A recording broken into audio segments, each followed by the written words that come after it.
Hey guys, welcome back to the channel. This is a story about what if Ino confesses to Naruto chunin exams. Before I start, please support for more amazing content and do consider subscribing to my channel and share this video with your friends. This is written by Silent Songbird and link in description and support writer. Let's start the video. Prologue. I can't believe I lost a forehead. Now I have to do this. Three friends lay on the grass, buffeted by a cool evening breeze. One sat, his fingers idly ruminating through a bag of potato chips before mechanically moving towards his mouth in a movement that had been so honed it was practically instinct. The other lay on his back, his eyes open just enough to gaze into the clouds, but not enough for his pupils to be visibly seen. The last, a girl, paced around, her hair swinging in the wind, her footsteps trampling the grasses beneath her, and her gait one of inner turmoil. Come on. Don't just lay there. Give me some ideas. I can't do this without your help. The one staring at the skies closed his eyes even further, preventing his pupils from gathering any more light as his breathing slowed on principle. He was kicked in the ribs for his effort. Don't pretend to fall asleep. His eyes opened, his speech coming out a slow, unenthusiastic drawl, like that of a donkey who had carried two obese men across the Suna desert. Troublesome, you were the one who made the bed in the first place. The girl paused in her gait, one finger raised in indignation. That's because I thought I'd win. Forehead cheated. She got me with an uppercut that came out of nowhere. How was that cheating? Well, I don't know. All I know is, there's no way she could have beaten me in a fair fight. The boy eating the potato chips rubbed his cheek with his finger, his momentary reprieve from his favorite snack was provided with the need to be in the loop. He played the mediator amongst the trio, neither too hot-headed to listen to reason, nor too relaxed to abstain from taking actions. What was the bet about? The girl seemed to turn green at the memory. Her face soured as though she'd taken a bite out of an unripe lemon, her fists clenched, balled and released, and her body swayed in place, as though besieged by seasickness. The loser has asked out Naruto. The big boned boy had his eyes widen, and the sleepy one merely muttered a simple word under his breath. Troublesome. I know. Just think. Asking out that loudmouth, hyperactive idiot in that horrible orange tracksuit. She shuddered in place. I can't be seen doing that. The girl plopped onto the grass, causing the pineapple-haired boy to stare curiously, as his friend had not bothered about the grass stains, nor had she complained about ruining her dress, nor whined about the possibilities of biting insects moving through the hardy green flora. Don't do it, Ino. The boy said, what do you stand to lose? It's either that or give up on Sasuke-kun and leave him to forehead. The boy said nothing, letting the atmosphere be filled with the comfortable sound of crackling potato chips. It echoed in the background constantly, like a symphony that could not be changed, and like an accompanying orchestra that reminded the boy of the companionship to which he was privileged. I know. Ino sprung to her feet, slamming her fist into her palm. I'll confess all sorts of feelings for Naruto that way, he'll be the one to ask me out. The silent boy occupying himself with his chip spoke up, I don't think that's such a good idea, Ino. What do you mean, Choji? It's flawless. I don't think Shikamaru here could come up with a better plan. I mean, I still have to make him believe I like him. Don't lie to him, Shikamaru felt the need to say, he's observant. Ino felt her nose rumple in disbelief. Is he? She frowned, wondering if the Nara was joking. Since when? Since always. He paused. Especially with things that catch his interest. Ino huffed, putting her hand on her waist. I'll be the judge of that. The pineapple-haired boy let out a single, slow nod. Don't say I didn't warn you. But then interest. Finding him was the hardest part, it was especially harder to track him down to a recluse location, one in which she knew Billboard Brow and a group of other girls would be watching from the bushes, probably ready to watch her make a fool of herself. She had hoped she'd be the one watching the pink-haired bimbo ask Naruto out, it would have been the most hilarious thing to watch, as the blonde would have been so ecstatic, ignorant of the girl's own dismay. Naruto-kun. Ino. The blonde stared at her, looking both left and right as though uncertain, you talking to me? Ino felt her anger bubble up, but let it slide low. I don't think there's any other person named Naruto in Konoha, is there? The boy put his hands behind his head and let out an awkward laugh that almost made Ino cringe. Yeah. I'm the one and only Naruto Uzumaki Dadabayo. Ino desperately wished the Shinigami would take her there and then. So Naruto-kun, there's something I wanted to tell you. Really? You see, Naruto-kun, I've been watching you for a while now and I didn't want to tell you this, but The words formed in her mouth as she stared at the inquisitive blue eyes of the shorter blonde, she found herself wondering why they would not come forth. Maybe it was something odd about how his eyes seemed to examine her, or how they lit up with an emotion she could not quite recognize, or perhaps it was the giggling of the girl she could hear that made her uncertain of how to proceed. She didn't quite understand it herself. This was Naruto of all people. He bounced back from anything. So what if she was going to get his hopes up and lie to his face? She shouldn't care. It shouldn't matter to her. It's not like she was going to break his heart or anything. So why was she unable to find the right words to say? Hey Ino. A sudden exclamation threw her off guard and she found him staring at her with a concentrated gaze she did not know he had possessed. Why yes. Go out on a date with me. To Ichiraku Ramen. The girl could not have been any more floored if the Hokage himself had pranced by on a unicycle. What? I know it's kinda sudden, but you're a really cool person, you know. I mean, we've both got awesome blonde hair, though mine is way cooler, and I think you're pretty. She idly wondered if one of her clan members had taken over Naruto's body with the clan jutsu and made him say those words, but instead, she shook it off as the universe being in her favor on this odd particular occasion. Naruto had asked her out on a date, hence, she couldn't ask him out anymore. The bet was null and void. She was free. Ino regained a bit of her confidence, placing her hand on her hips. No way. Why in the world would I want to go out with you? I mean, wanting to date someone just because you think they're good looking. That's really shallow of you, Naruto. But he paused. Isn't that the same reason why you like Sasuke team? What? No way. I like Sasuke-kun because he's strong and he's cool, and he's. Words, fickle as they were, failed her. She had an extensive vocabulary of terms that focused on the mind, on plants, on animals, and yet, despite her collective accumulation of adjectives used to describe things which were beautiful, she remained speechless. Fine then, Naruto said, crossing his arms and turning around. Good luck with the team, you two deserve each other. It was strange as to how those words seemed to sting much more than she thought possible. It was not every day Yamino Iruka chose to treat Naruto out to dinner, and it was even rarer for him to offer to pay up the boys' backed-up debts, but, as he had found out from the resident gossip amongst the students, Naruto had asked out the young Yamanaka heiress, and he had been brutally turned down. Though not exactly possessing sagely wisdom in the art of romance, the chunin teacher felt that the young boy needed some company, or at the very least, needed some ramen to make him bounce back to his usual self. Which happened the very second the first bowl appeared. Boy. Tuchi Jiji. You out of toppings. My ramen's looking a little thin. Iruka bopped him over the head. Baka. Don't be so ungrateful. To think I actually offered to treat you to ramen after the pranks you pulled in class last week. Naruto's lips turned into a semi-indignant pout. But the broth is like 10% smaller than it was yesterday. And the toppings and portions are smaller as well. Iruka's eyes twitched. I think it's just your appetite that's grown bigger. Haha, Naruto-kun is kind of right. Iruka's eyebrow rose. He is? I am? Tuchi nodded, slowly. Our usual delivery boy is a little late with the order, so I had to cut corners for the ramen. I'm sorry about that. Iruka waved him off. It's nothing. I barely noticed a difference. Only a ramen holic like Naruto would realize it. Ramen is the food of the gods, and everything about it is divine. Databeo. Naruto said, grinning. I know everything there is to know about Ichiraku ramen. Iruka snorted. Sure, and I'm certain you can tell how many toppings are in my 14. Iruka blinked. He stared down at his bowl and counted and found himself baffled at the blonde getting the accurate number. Lucky guess. Naruto shook his head as he scarfed down more ramen. Not luck. Oh really? Then how many strands of noodles are left in my 38? Iruka stared into his bowl, slowly counting with his chopsticks, one by one, until he reached the exact number Naruto mentioned. How did you know that? Gucci Jiji usually has a fixed number of strands per bowl. It's enough to leave you satisfied, but not too much that it'll make you leave it unfinished. He said between slurps and, you eat really slow, Iruka-sensei.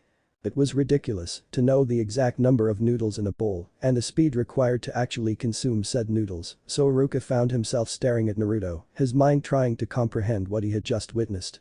Naruto, how many people have visited Ichiraku ramen today alone? Naruto took a huge slurp out of his bowl. 60 or so. Why? Iruka glanced at Tuchi and Am, and their widened eyes spoke more loudly than any verbal confirmation they could have possibly uttered. How did you know that? Am's sleeves are folded up. What does that have to do with anything? Everything. Tuchi Jiji's ink is kind of deep. Am doesn't really need to fold her sleeves all the way up to her elbow in order to wash the dishes.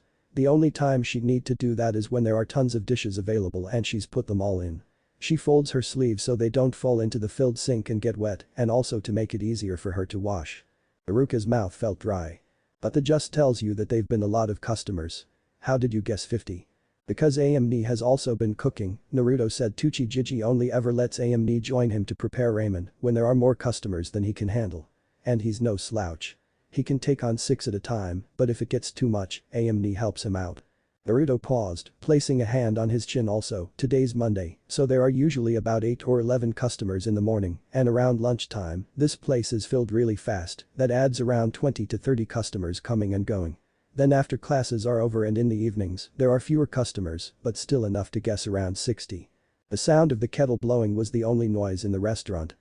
How did you know Am-san had been cooking? What do you mean?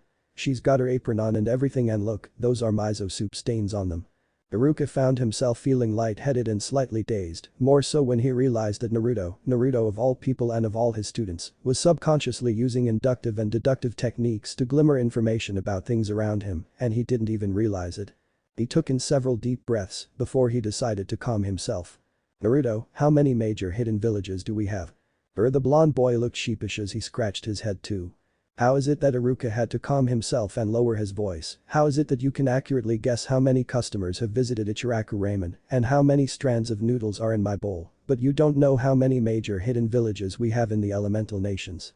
Because I don't care about that stuff. Who cares how many there are? Konoha is the greatest database. Iruka sighed, shaking his head.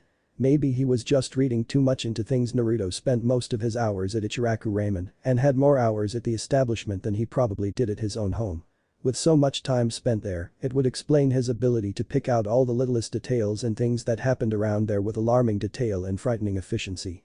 It wasn't like Naruto was some sort of hidden genius or anything. No, the very notion sounded utterly preposterous. The thought did however stumble onto the chunin's mind, and for a few seconds, he contemplated it. Hey Naruto, tell me about how you do your pranking. Naruto stopped, staring at him suspiciously for several seconds. If this is a trick to find out where I keep my gear, Iruka-sensei. Iruka put his hands up in a gesture of surrender. No tricks. I'm genuinely curious. Some of your pranks must take careful planning and deliberation. I wonder how you got into it. Well.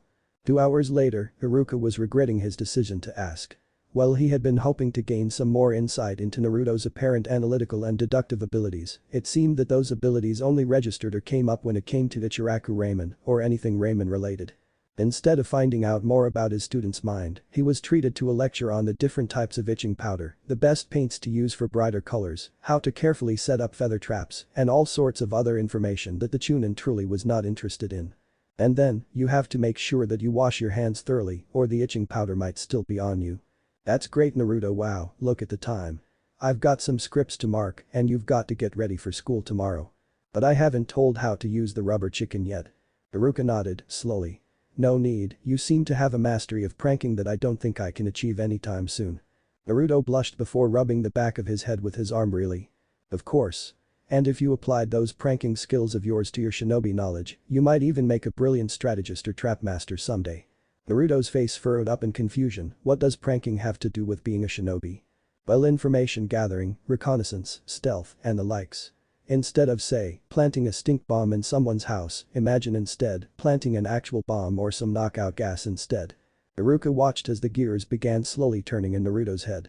So I can prank people just using deadlier and cooler stuff, and I could become a great shinobi for doing it. Sure, I don't see why not. Maybe I could even become the Hokage that way.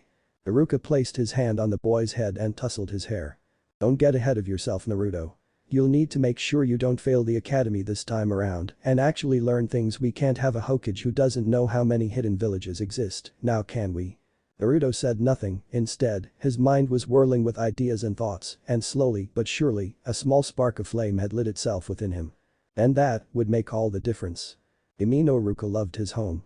It was a place where he was free from the troublesome nuances that were the lovable brats he called his students, a place where he did not have to scream out his lungs to get people to listen to the things he wanted to say, a place where he could put on his nice bunny fur slippers without hearing any snickers from resident class clowns and pick up a book to read without screeches from fangirls.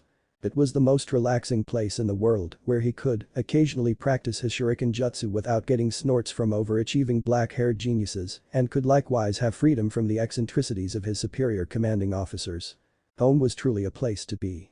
It was for that reason that when Iruka had tucked into his bed at night, switched off his lamp and said goodnight to his collection of unique plushie dolls, he had expected nothing else more than utter silence and pure unending tranquility.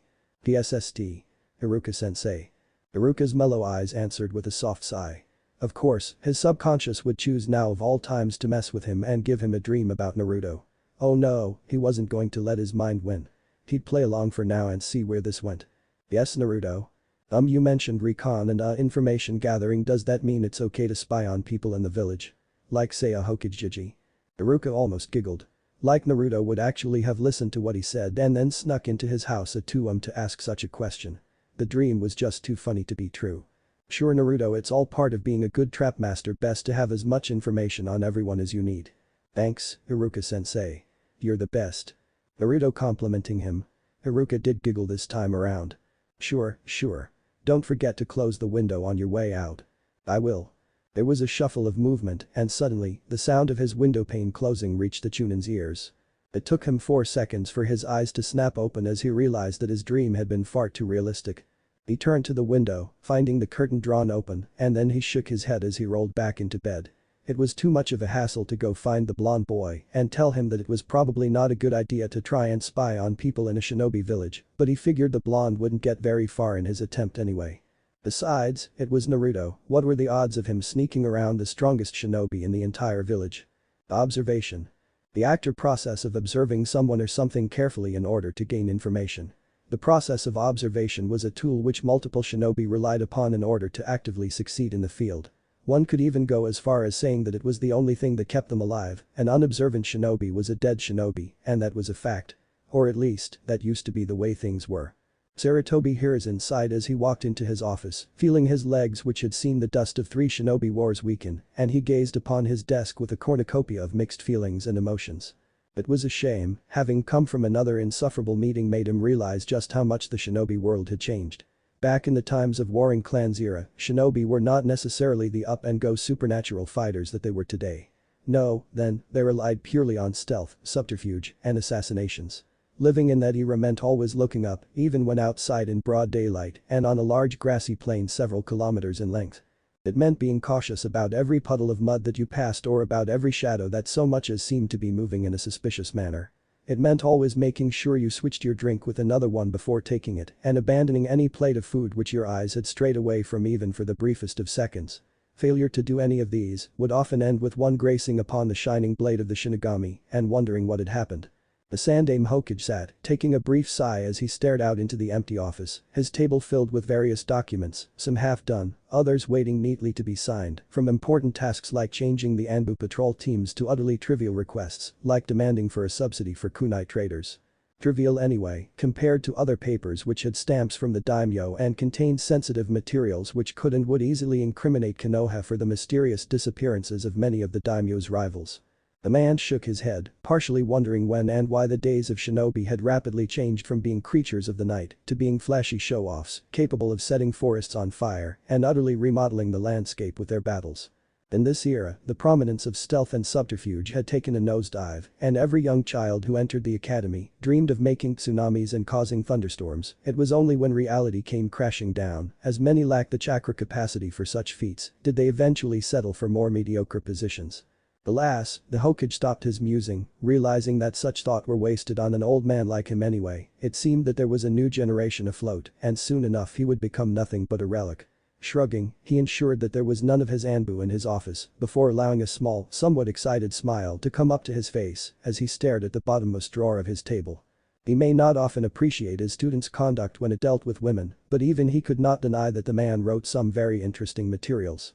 He reached for the drawer and slowly but surely he pulled it open, his perverted grin widening slightly. If asked about the event later on, Hiruzen Sarutobi would deny ever being surprised. However, it did not mean that he was not surprised, as his eyes widened to levels that would cause even Dojutsu wielders like the Hyuga to feel uncomfortable as the drawer opened, and consequently, his face was filled with the cold but not entirely unpleasant texture of what he instantly recognized as a banana cream pie.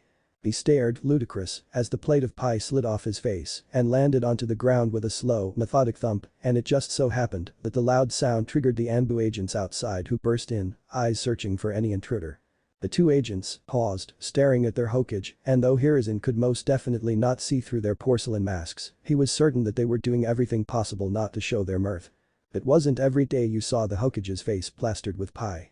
Are you 2 going to stand there and stare at me, or would you like to taste the Hokage's pie?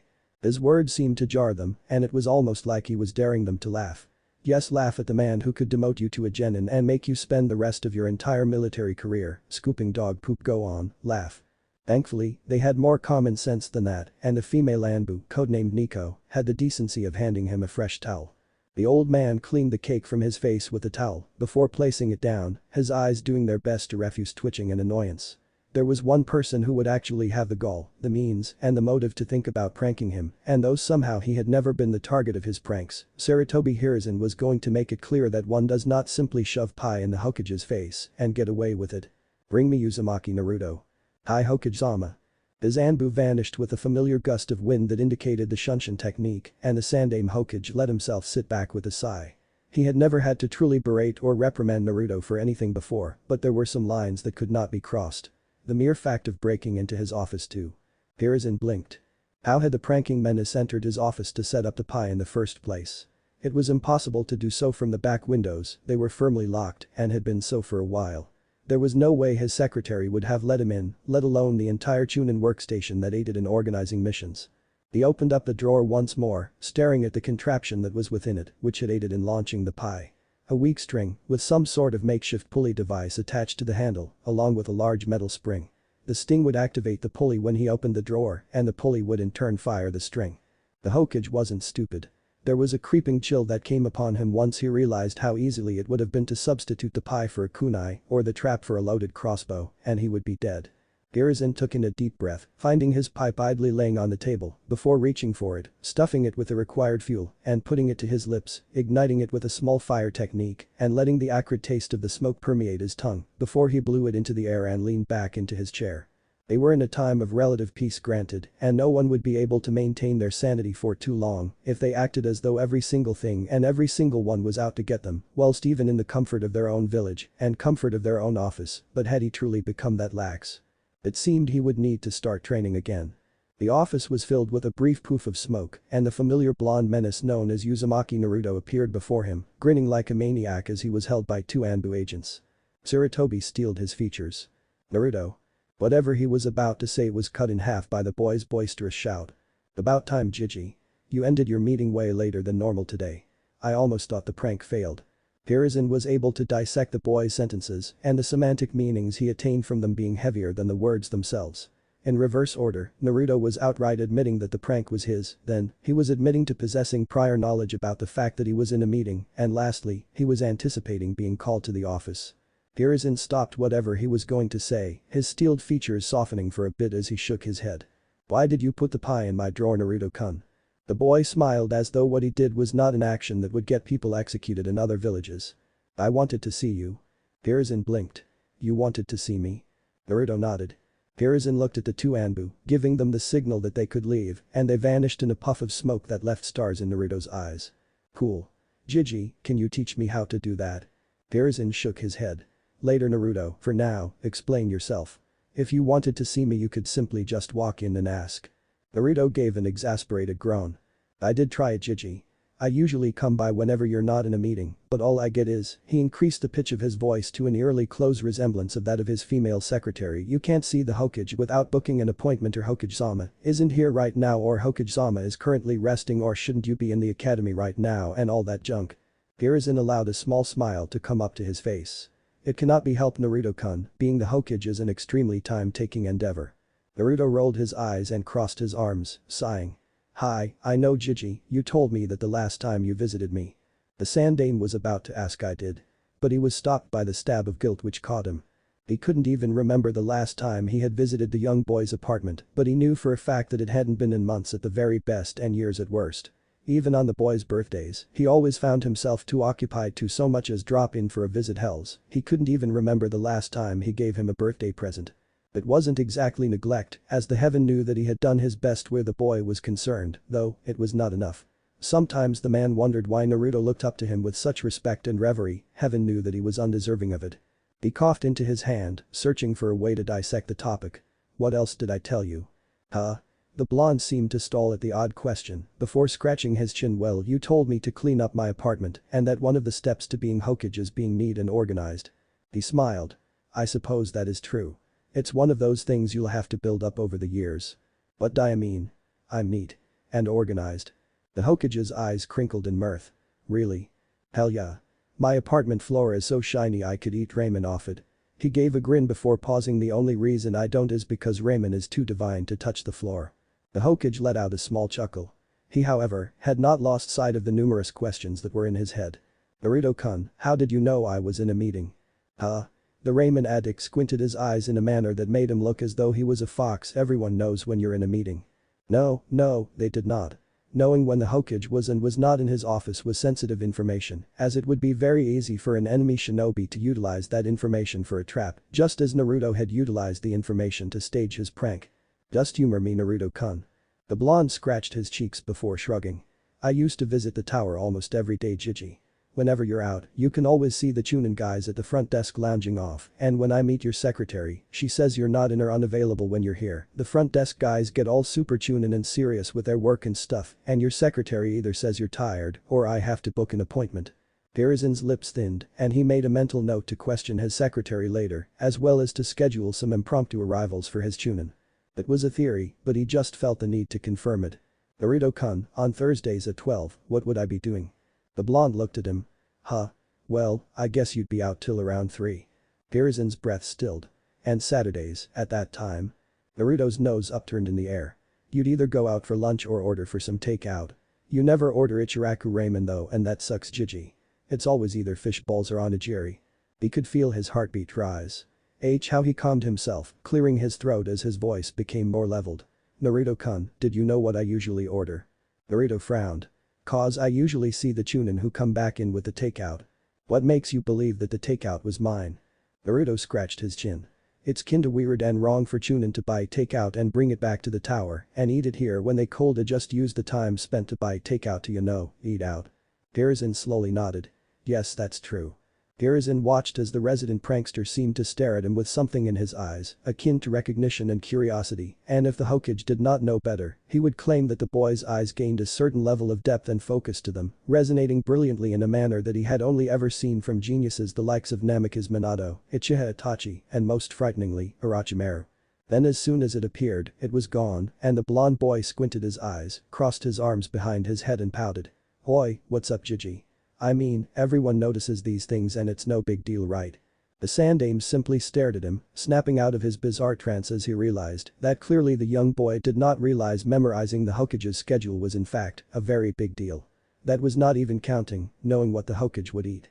Slowly, stirring deep within him, Hiruzen Sarutobi found himself reinvigorated as that spark, the display of what he had thought long lost in the ways of shinobi, keen observation, had seemingly been brought out in full force in the most unexpected and unlikely of persons. Hiruzen shook his head. He had established that Naruto knew his schedule like he knew the back of his hand, which was unexpected but not overwhelming impossible. Human beings were creatures of habit and pattern. You did things at expected and designated times, and most people had a routine that they followed every day. Wake up at a certain time, train at a certain time, eat at a certain time, which could not just be abandoned, otherwise one's life would be in utter disarray. What Hiruzen could not for the life of him figure out was how Naruto had entered his office in the first place. A question he did not hesitate to ask. Oh. That simple, I hinged into a broomstick and let the cleaners carry me in this morning. Hiruzen's eyebrows rose greatly. Naruto-kun, that is not how the transformation technique works. Naruto's eyes squinted. Nani? The hinge is a weaker class ninjutsu, and all it does is allow you to apply an illusionary layer over yourself that merely looks like a different thing. The Hokage picked up his pipe, letting himself drag from it. If the hinge was a solid transformation, every shinobi with access to it would use it to grant themselves shapeshifter abilities like turning their hands into swords. Naruto's eyes gleamed, and Hiruzen regretted his utterance upon noticing the look in the resident prankster's eyes, which practically yelled challenge accepted hinge. Hiruzen could only let his pipe fall from his lips as he watched a single one-edged Anbu edition katana appear in front of him with a burst of smoke, eliminating the boy in its place. The Hokage rose up, feeling his ankles groan slightly as he reached the blade, grabbing it and actually swinging it around like it was an actual sword. He put his hand to the edge and actually watched as a small trail of blood emerged from the cut. Amazing.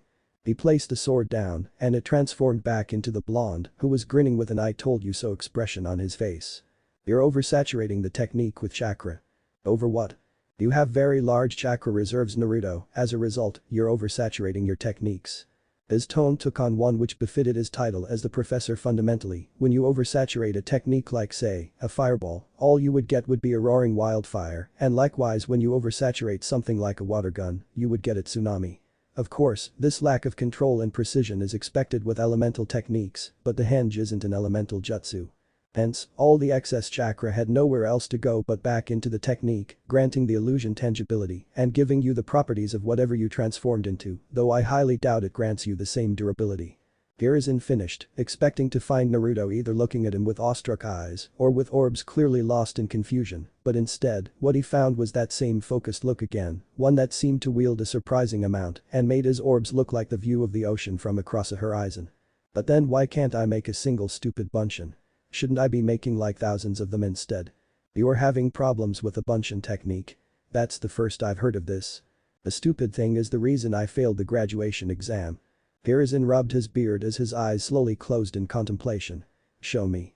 He watched as Naruto moved into the familiar seal, feeling the massive buildup of chakra before the room was engulfed in smoke. Bunshin. Once the smoke cleared, Hiruzen spotted 4 pale, lifeless facsimiles surrounding the boy, none of which would be capable of fooling infants for even a split second. I see. The technique requires less chakra, and oversaturating it causes it to lose its effectiveness, as the illusions have more chakra than they actively need to function. Think of it as having more blood in your body than your heart can properly pump and process. You will not pop immediately, but you certainly will not operate at normal capacity. Naruto frowned, staring at the man. So how do I fix it? The Hokage rubbed his chin. Simple. You simply need to utilize better chakra control exercises. The greater the control of chakra you have, the less likely you are to oversaturate your techniques. He walked over to the wall, where portraits of Hokage's past hung, and moved aside his own portrait to reveal a safe within it. He turned the dial, the numbers still clear in his head before swinging it open. He began searching, pulling from within it several files before he eventually found one dusty, extremely faded-looking sealing scroll. He looked at the scroll, contemplating it for a few seconds, the memories which the scroll possessed and their sheer nostalgic value for a brief moment seemed to overwhelm the pragmatic use of handing it to the boy and passing on of knowledge to the future generation. Shaking his head, he eventually handed over the scroll to Naruto. The boy seemed smart enough to be able to work with it and he wasn't a shinobi just yet, merely an academy student. Huh? That, Naruto-kun, contains what I used to teach my pupils several years ago. From different jottings and notes to the very basics of chakra control, all of it is yours to peruse. Naruto stared at him with wide eyes. Why you're giving me this? I don't know what to say, Jiji, no one's ever given me anything like this before. Hiruzen's heart clenched. Well, Naruto-kun, consider it a gift from me to you. Once you graduate from the academy and become a genin, feel free to come by and I just might teach you a jutsu or two. Really? He winked at him. I am called the professor, Naruto-kun. I think it would only be fitting for me to profess as much knowledge as I can. He did not quite anticipate the hug from the young boy as he tackled his leg before letting out a melancholic smile as he patted his head. Thanks, Jiji. You're the best. Think nothing of it. Hiruzen said as Naruto detached himself from him. So Naruto-kun, why exactly did you want to see me that would make you resort to trapping pies in my office? Naruto tilted his head in seeming confusion. I just wanted to see you. Do I need a reason to want to see you? Hiruzen opened his mouth and then he closed it, a warm feeling entering him that he had long since forgotten. No. The Hokage smiled. I suppose you don't. Aburam Shino. Here. Babashi Tenma. Hi Sensei. Inshiroku. Present. Yamanaka Ino took in a series of deep breaths as she decided to calm herself. She was a member of the Yamanaka clan which prided itself in its mind arts and as such, she, as well as numerous others privy to the intricacies and delicacies of the clan's workings, were expected to keep a level head and to calmly analyze any and all scenarios which came before her. The Jonin you would find angrily snarling as he kicked a stone down the street and brandished his kunai at any minor offense was more than often troubled and his temporary anger which he displayed was not an enduring personality trait but rather, more than likely it was a standalone feature that it arose due to external circumstances. Hyuga Hinata. Hi Sensei. Inyazuka Kiba. I'm here Sensei. Arf. Arf. Her father had taught her more than once to always keep an eye on the people around her, as that was how you knew the good shinobi from the bad ones, and it was always best to avoid getting on the bad sides of certain individuals who may or may not be deemed unstable. He had also told her not to judge others, as well as to avoid having any undue prejudice against people, because no one existed with their entire life stories trailing behind them, and as such, they all had different reasons or motivations for one thing or another. This of course did not mean that Yamanaka Ino was able to take all that advice to heart, especially when it did her absolutely no damn good. Ichiha Sasuke. Here. Uzumaki Naruto. Silence. Uzumaki Naruto. Ino did her best to try and remain unflappable, desperately fighting the urge to shrink into her seat with all vehemence. Of course, the dog breath just had to have noticed it, as he gave her what she easily considered to be the sixth most irritating grin in existence, as he spoke up. Naruto still hasn't shown up for class, Mizuki-sensei. The canine enthusiast yelled out, once more speculating the rumors that went flying around the class. Is that so? Yeah. It's been 3 weeks since we had to deal with the orange idiot. Ha. I guess we have you to thank for that, Ino. Once more, Ino resisted the urge to shrink as the eyes of everyone in the class fell upon her. Sasuke-kun was staring at her. He was actually looking her direction, which, on any other occasion, would have made her feel giddy with joy, but his eyes were not looking at her in the same way she would have wanted him to. Of course, she was Yamanaka Ino, so despite her own inner thoughts, she ensured meticulously that her own body language and outward appearance constantly maintained the aura and look of someone who was utterly self-assured, utterly confident, and did not, for even the briefest of seconds, doubt herself. I don't know what you're on about, Muttface. He growled. Yeah, right. You think we didn't hear about how the blonde knucklehead asked you out and you turned him down flat cold? The mumbles and rumors were spreading to a level she did not find herself particularly comfortable with. So? He asks forehead over there out on a daily basis and she turns him down all the time. Said pink-haired bimbo let out a shout of indignation at being called forehead that Ino promptly ignored. Well, except she never turned him down hard enough for the idiot to just up and vanish for 3 weeks. Hell, I haven't even seen him around the raiment stand that he loves like it's his mother. Correlation does not equal causation, she had wanted to say, but she restrained her tongue from emitting the initial consonant because she knew that it would go over Kiba's head, and more importantly than that, it would only either mean that Shikamaru had been rubbing off on her more than she would like, or that she was another nerd like forehead girl. And how is any of it my fault? For all we know, he could have just woken up one day and decided to drop out. Geez, I don't get you, Kiba said, scowling. It's not like the knucklehead ever had any real hopes of becoming a shinobi, and I'm sure even academy teachers have tried more than once to get him to quit, but you managed to pull it off with a few words, so why the hell won't you take the credit? Yamanaka Ino blinked, then rapidly resisted the urge to yell and instead bit the inside of her cheek. Take the credit. She was supposed to be proud of harshly turning down Naruto's enthusiastic bubbly request for a date. To feel accomplished that she had shot down someone's confident advances when there were numerous hopeless romantics out there who would never even possess a shred of that same courage to brazenly ask out someone they fancied. She stared at Kiba, wondering if the boy even fully understood the implications of what he was saying, and she sorely doubted that he did. What she found doubly disconcerting, however, was that there were numerous other people in the class who for one reason or another actually shared in Kiba's sentiments. For Kami's sake, no matter how annoying or how bright or how obnoxious Naruto was, the boy had done literally nothing wrong for people to feel completely vindicated by the fact that he was potentially heartbroken enough to stop coming to school. But she did not voice that. No. She was not a person easily cowed by peer pressure, but she was a person who cared about her image. The knuckleheads around her would one day in nearest future possibly be her teammates that she would need to rely on in the field, and as such, it was best to move with the flow of the crowd, to be of the same mind regarding certain topics, and to ensure that she was not viewed too differently or ostracized. Idly, her mind noted a lesson her father had once showed her during one of their clan training sessions. A brief experiment where he had brought up 3 kunai, 2 of them were 12 inches and 1 was 11, and then showed it to a group of 8 volunteers, asking them to pick the shortest. 7 of the volunteers were in on the experiment and all picked the wrong kunai, but the actual subject was confused and he knew that the kunai picked was the wrong one, yet, in order to avoid being at odds with the group, went ahead and picked it anyway. Yamanaka Ino was an impressionable 12-year-old girl with just a few months left to graduate and become a shinobi.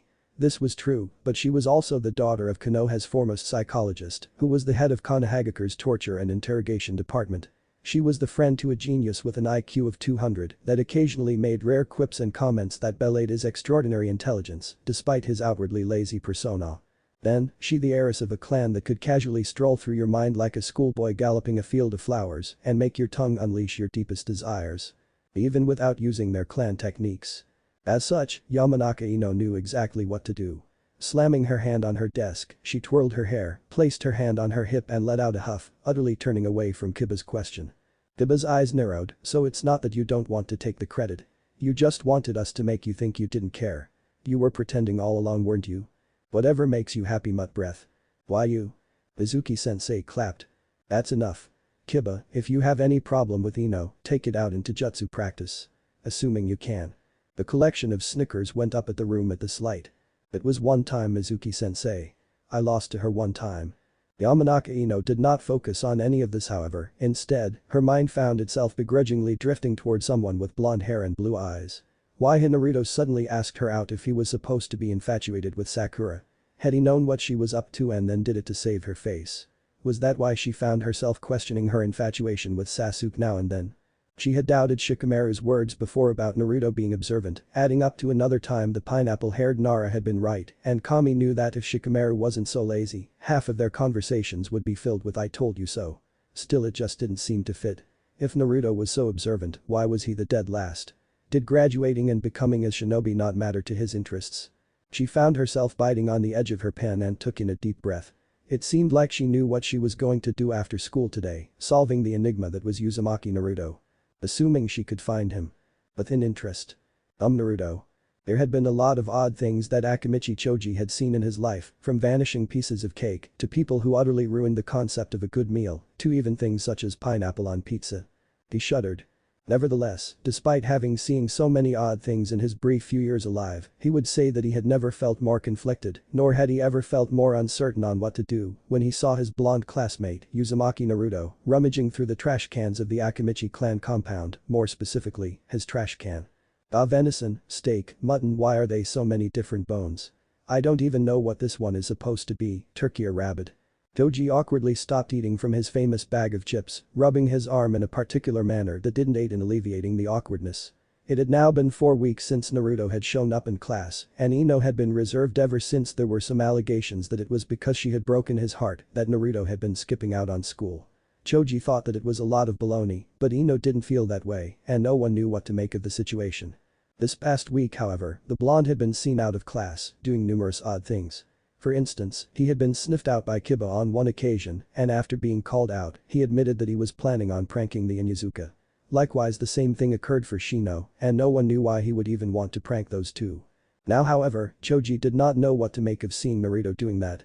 Of course, the Akimichi didn't particularly know just how lucky he was to have been born into a major clan, to have had loving parents, and to enjoy magnificent meals every day, and though it was easy to forget, Naruto had no parents, had no one to cook for him, and pretty much lived on his own.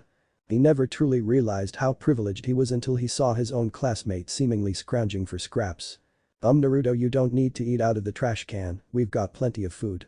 Naruto stopped scrounging, the light of the slowly setting evening sun casting a weird glow as he raised his head from the pile of dirt, and his eyes regarded Choji with a confused expression. I said you don't need to eat out of the trash can. What this? I'm not oi. I'm not that pathetic that I'd scrounge around dumpsters for food. Choji stared at him, a cool breeze passing by that somehow seemed to cement his words. True, Naruto did seem to be the type that was too proud to actually be seen doing something like that. Then what are you doing? That thing you do where you take old stuff and make new things with it, what is it called again? You're recycling. He snapped his fingers in confirmation, grinning. Yeah, that's it, recycling. Naruto, you're only meant to recycle papers, plastics and metals, not junk food items. The blonde blinked owlishly. Says who? Choji shrugged, watching as Naruto seemingly pondered about it for all of 3 seconds before hefting over a large bag over his shoulder and dropped it on the ground, wiping the sweat off his brow.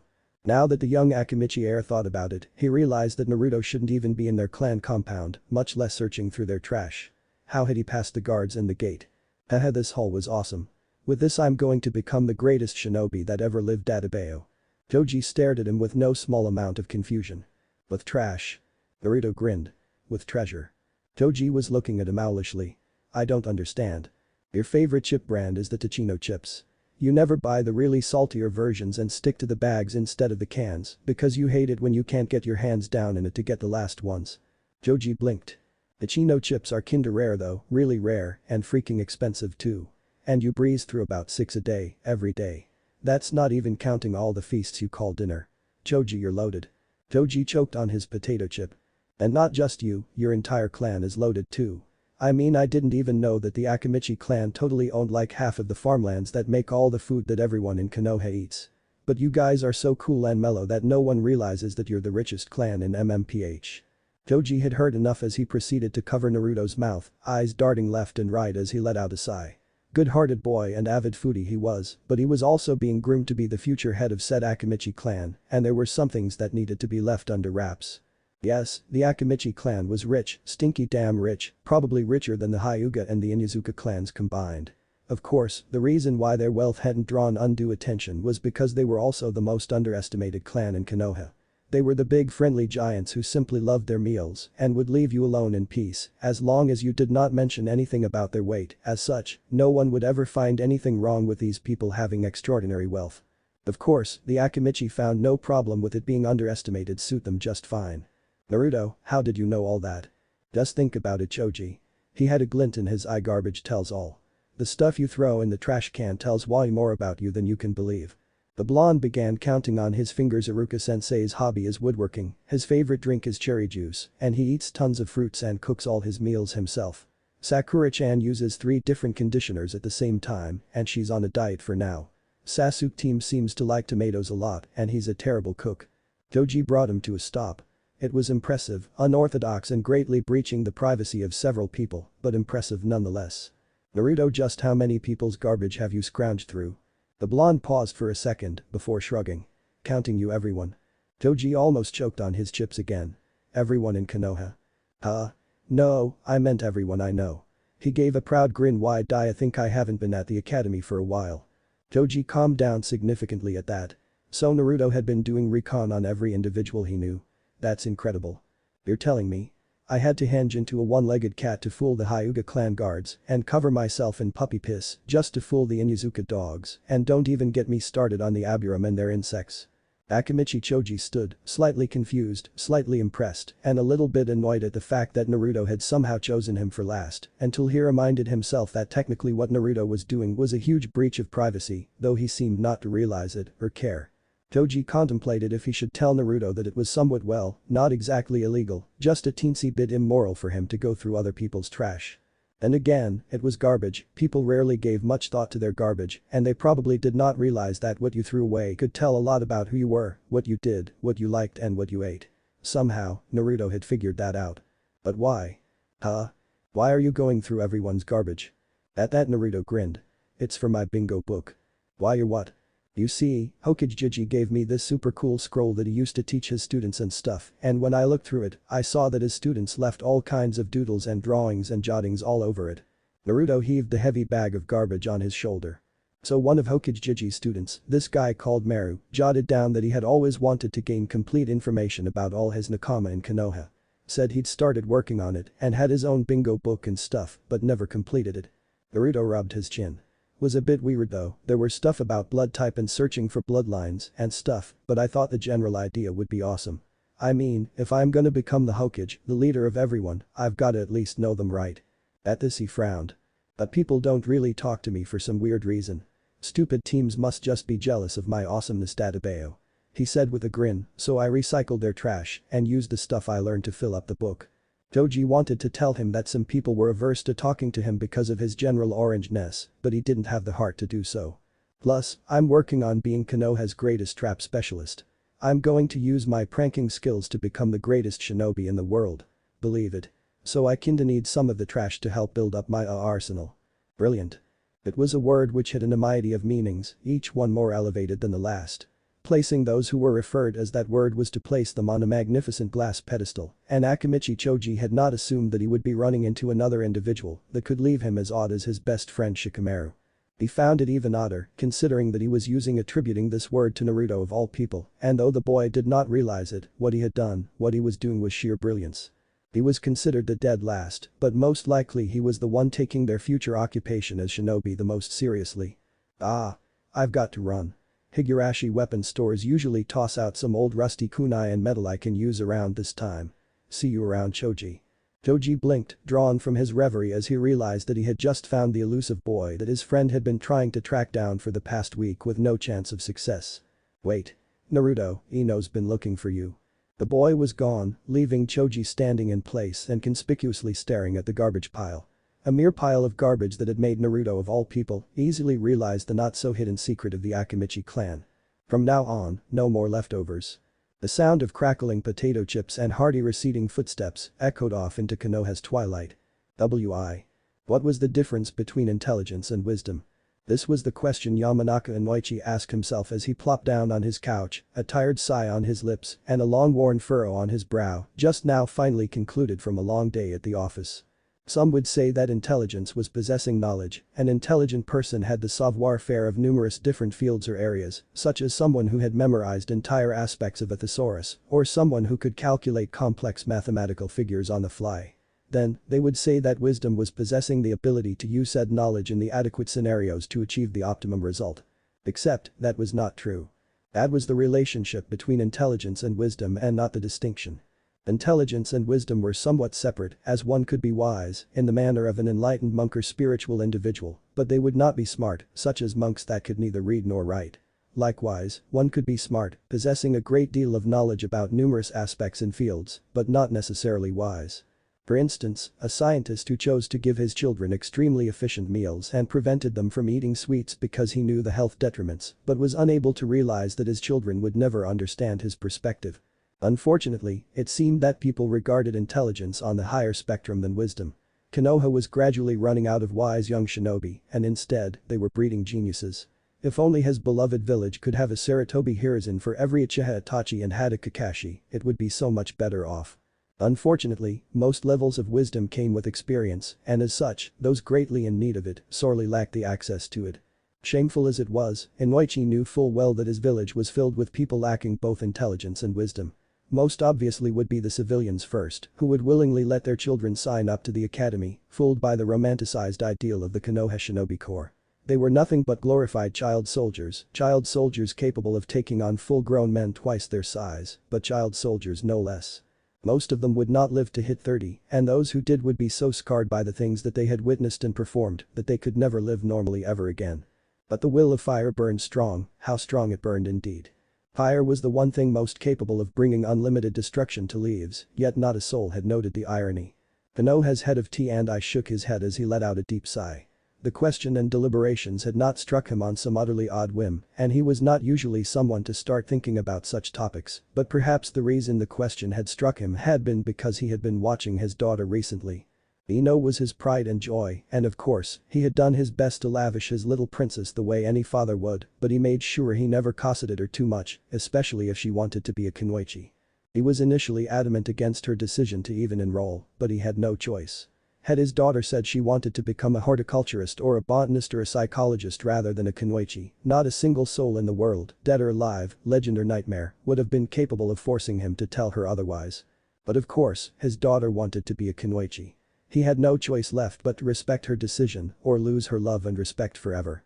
Despite training to be a powerful, lethal weapon, she was still a young girl though, and as such, he had been more than happy when she showed the signs of her youth, such as an adolescent crush.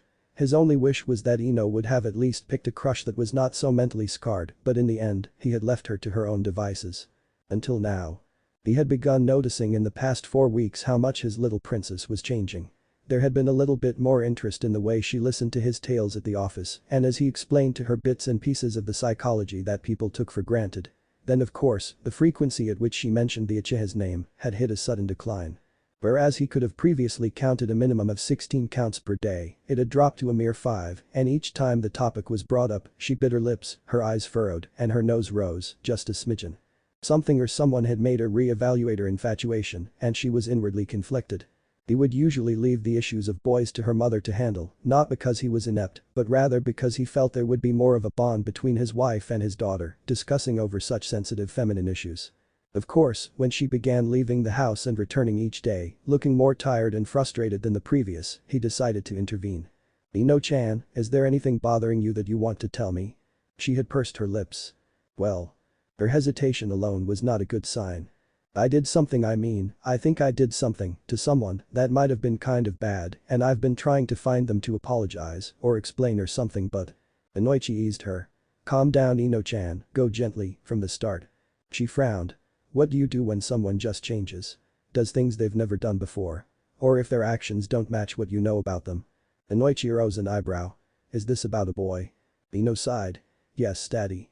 Ino, I've never really supported your crush on Uchiha Sasuke, but if he's the reason for why you've been so emotionally frustrated. It's not about Sasuke. Those words threw Inoichi for a loop, his mind recoiling as it tried to wrap itself around that information. First, there had been no affectionate suffix added to the name, and second, his daughter had another crush that wasn't the mentally perturbed survivor of the Uchiha clan massacre. It's not. Then who? It's Naruto. That suddenly. Inoichi's mind slammed the brakes hard at that point. Naruto. As in, Uzumaki Naruto. The resident prankster of Konoha. The secret orphan son of the Yondaime Hokage. The current container for Kyuubi no Yoko, the strongest of all tailed beasts that had ravaged Konoha 12 years ago. Nope. Nope. Nope. Why? Why couldn't this be easy? Why couldn't his daughter just be interested in some no-named average boy? He would have taken a boy with greased hair that wore 20 types of leather and a I Heart Mom tattoo plastered on his left shoulder over him. He had no personal bias against the boy, but he did have a personal interest to keep his daughter safe no matter what, and unfortunate as it was, merely being a Jinchuriki put him on the list of people to get Ino as far away from as possible. He did not fear the boy going out of control, for he trusted the Yondaime's sealing ability, but the sheer power he wielded would put him in the crosshairs of powerful and dangerous individuals.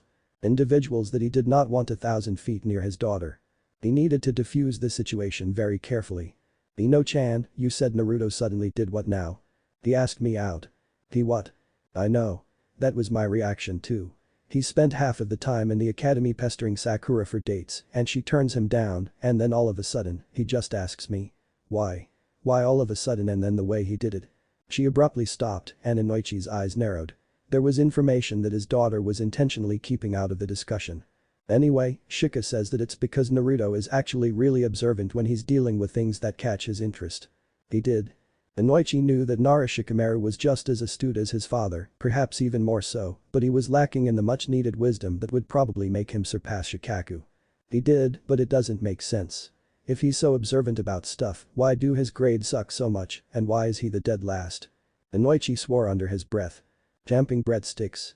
If what Ino was telling him was true, then there were two possible unfortunate implications, neither of which was comforting, and both of which constituted as threats or serious issues to Konoha's safety.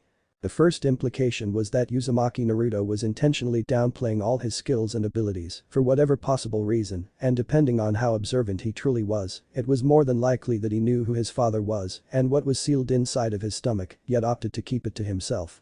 When children found themselves out of their depth or seeking knowledge or wisdom, they looked to adult authorities for guidance and explanation. If Uzumaki Naruto was aware of his true heritage and of the reasons of the numerous bias against him and the fact that a giant beast was sealed inside his gut, yet had intellectually chosen not to mention it or blurt it out and continued as though absolutely nothing was wrong, then there was a problem. From a psychological standpoint, it was downright terrifying, and it marked him as a greater flight risk than Uchiha Sasuke ever could be. The second implication, of course, was somewhat lighter, and it meant that there were serious levels of bias against the boy, and he was more than likely being either taught wrongly or intentionally failed in order to ensure that he did not graduate. It meant that there were shinobi amongst the ranks who had let personal bias interfere with objective judgment, and they needed to be sanctioned and undergo screening to see if they were truly worthy of being in the shinobi corps. After all, if you let your emotions bleed into your job when all you did was to teach, who was to say that on a mission, you would not choose to let your emotions take sway, and then instead of assassinating a target, you let them escape. Of course, if Uzumaki Naruto was being taught wrongly, would he not have complained? Or was it that he was unaware of the fact? But if he was unaware of the fact, that brought his supposed perceptive prowess into question. Daddy, you're making that constipated face again. God damn it, Shikaku. He sighed. Having that man as a best friend for the greater half of his life had made him paranoid and caused him to analyze things more than was sometimes needed. For all he knew, Shikaku's son was wrong, and Uzumaki Naruto was not some overly perceptive genius mastermind, intentionally hiding his skills in order to be severely underestimated by the Konohan populace, whilst he plotted revenge for being ostracized, orphaned and denied his legacy. Alright Ino-chan, if you want answers, find Naruto and invite him over to dinner. I can't. I've been searching everywhere for him for the past 4 weeks and I still can't find him. Oh dear. He skips out on the academy. Daddy, it'd be easier to count the number of days he's been in class than the number he's been outside of it. Oh no. And no one knows where he goes. No one questions what he's been doing with all that extra time he spends outside of class. Inoichi took a deep breath. It seemed he would be scheduling a meeting with the Hokage soon. With an interest. Tenten was a simple girl. She liked weapons, sharp objects, pointy blades, and everything in between. She enjoyed training, swordsmanship, archery, and improving her aim and control over either blunt or pointy objects which could be utilized in battle. Despite having only under a year's worth of experience as a genin and serving underneath what could only be described as a circus act of insane teammates, she had done well for herself and liked to believe, at the very least, that she was sane. Though her hair was frazzled and she had bangs over her eyes and her body was tremendously sore from having her butt kicked all over the place by the taijutsu freaks in her team and then having to handle several D-rank missions afterwards and of course, performing team training exercises of racing around the village with one hand tied behind her back, she believed that the stress wasn't getting to her and she still lived a simple lifestyle. Of course, getting back home and meeting her foster father still at work in the forge, crafting shinobi weapons, had been one of the few relaxing things she had enjoyed. Right up until she had to join him, and though she did enjoy crafting different kinds of weapons and materials, she was far too tired to continue the activity for the meantime. Eventually, all her works had been crafted so poorly that she had no choice but to throw the metal away into the large trash bins provided for the residents of the area, seeing as how they were not even salvageable enough to be reforged into something decent. This, however, was where Tenten felt she might snap. No sooner had she tossed away the materials did she hear the rustling of a figure moving within the night and shadows. She had first thought it was her tired mind playing tricks on her, right up until she saw, with full certainty, that there was a creep actually rummaging through the trash cans and she felt her irritation rise. Of all the nights.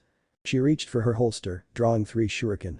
She of course had no intention of seriously hurting the fellow, she only meant to scare him off, a form of intimidation to make the person think twice about doing something as unethical as rummaging through another person's trash. With a flick of her hand, she sent the 3 shuriken flying, enjoying the sound they made as they whistled through the air. Only for her to blink several seconds later as she did not hear the sound of them hitting their target. As a matter of fact, she heard no sound at all, as though the shuriken had simply vanished in midair. I missed. No, that's not possible. She grabbed out 2 more shuriken and threw, listening as they whistled in the air. And then they vanished, never hitting their mark. Tenten's irritation turned into a nagging doubt and she moved from her position towards the trash can, fully intent on finding the reason for the odd mishap. Only to find a blonde-haired boy, muddied and covered in dirt, grinning as he twirled 5 shuriken on his left hand, 1 for every finger, before he dumped them into a large cloth sack. Then, he began ransacking her trash once more, as though he didn't even realize that she was there. Tenten felt her eyebrows twitch. Did you just steal my shuriken? He raised his face up towards her, his eyes blinking owlishly in a perplexed manner. Huh? What are you talking about? Someone threw away 5 awesome shuriken, so I'm taking it. Tenten realized, solemnly, that she might be dealing with an idiot. Given the activities of the day, her exhaustion, and her very slowly teetering resistance to idiocy, she found herself slowly reaching her boiling point. They weren't thrown away, they were thrown at you. He blinked, his face scowling in annoyance. Why would you do that? Tenten resisted the urge to pull out her hair. Why would I do it? She pointed at him. Why are you rummaging through my trash in the middle of the night? I'm recycling. He said it as though it was the most obvious thing in the world. You don't get to recycle other people's trash. Says who? Says common sense. He scrunched his nose up in confusion and shrugged. Never heard of him. Tenten palmed her face, slowly before she took in a deep breath. Well, I'm certain he'll pay you a visit. She withdrew her summoning scroll as several shuriken emerged between her fingers. When you're staring up at the white ceilings in the hospital. Perhaps, in hindsight, no matter the severity of the offense, it was not a wise thing to attack a poor boy scrounging through garbage. Of course Tenten wasn't going to actually harm him, she just wanted him suitably scared or at least frightened off for him to scurry off into the night and leave her alone to her aching sores as she got the minimum amount of sleep before Guy-sensei appeared at her window by the crack of dawn. What she was not expecting, however, was for the boy to be caught so off guard by the attack. He slipped and ended up getting himself directly in the trajectory of one of the shuriken that would have flown safely overhead.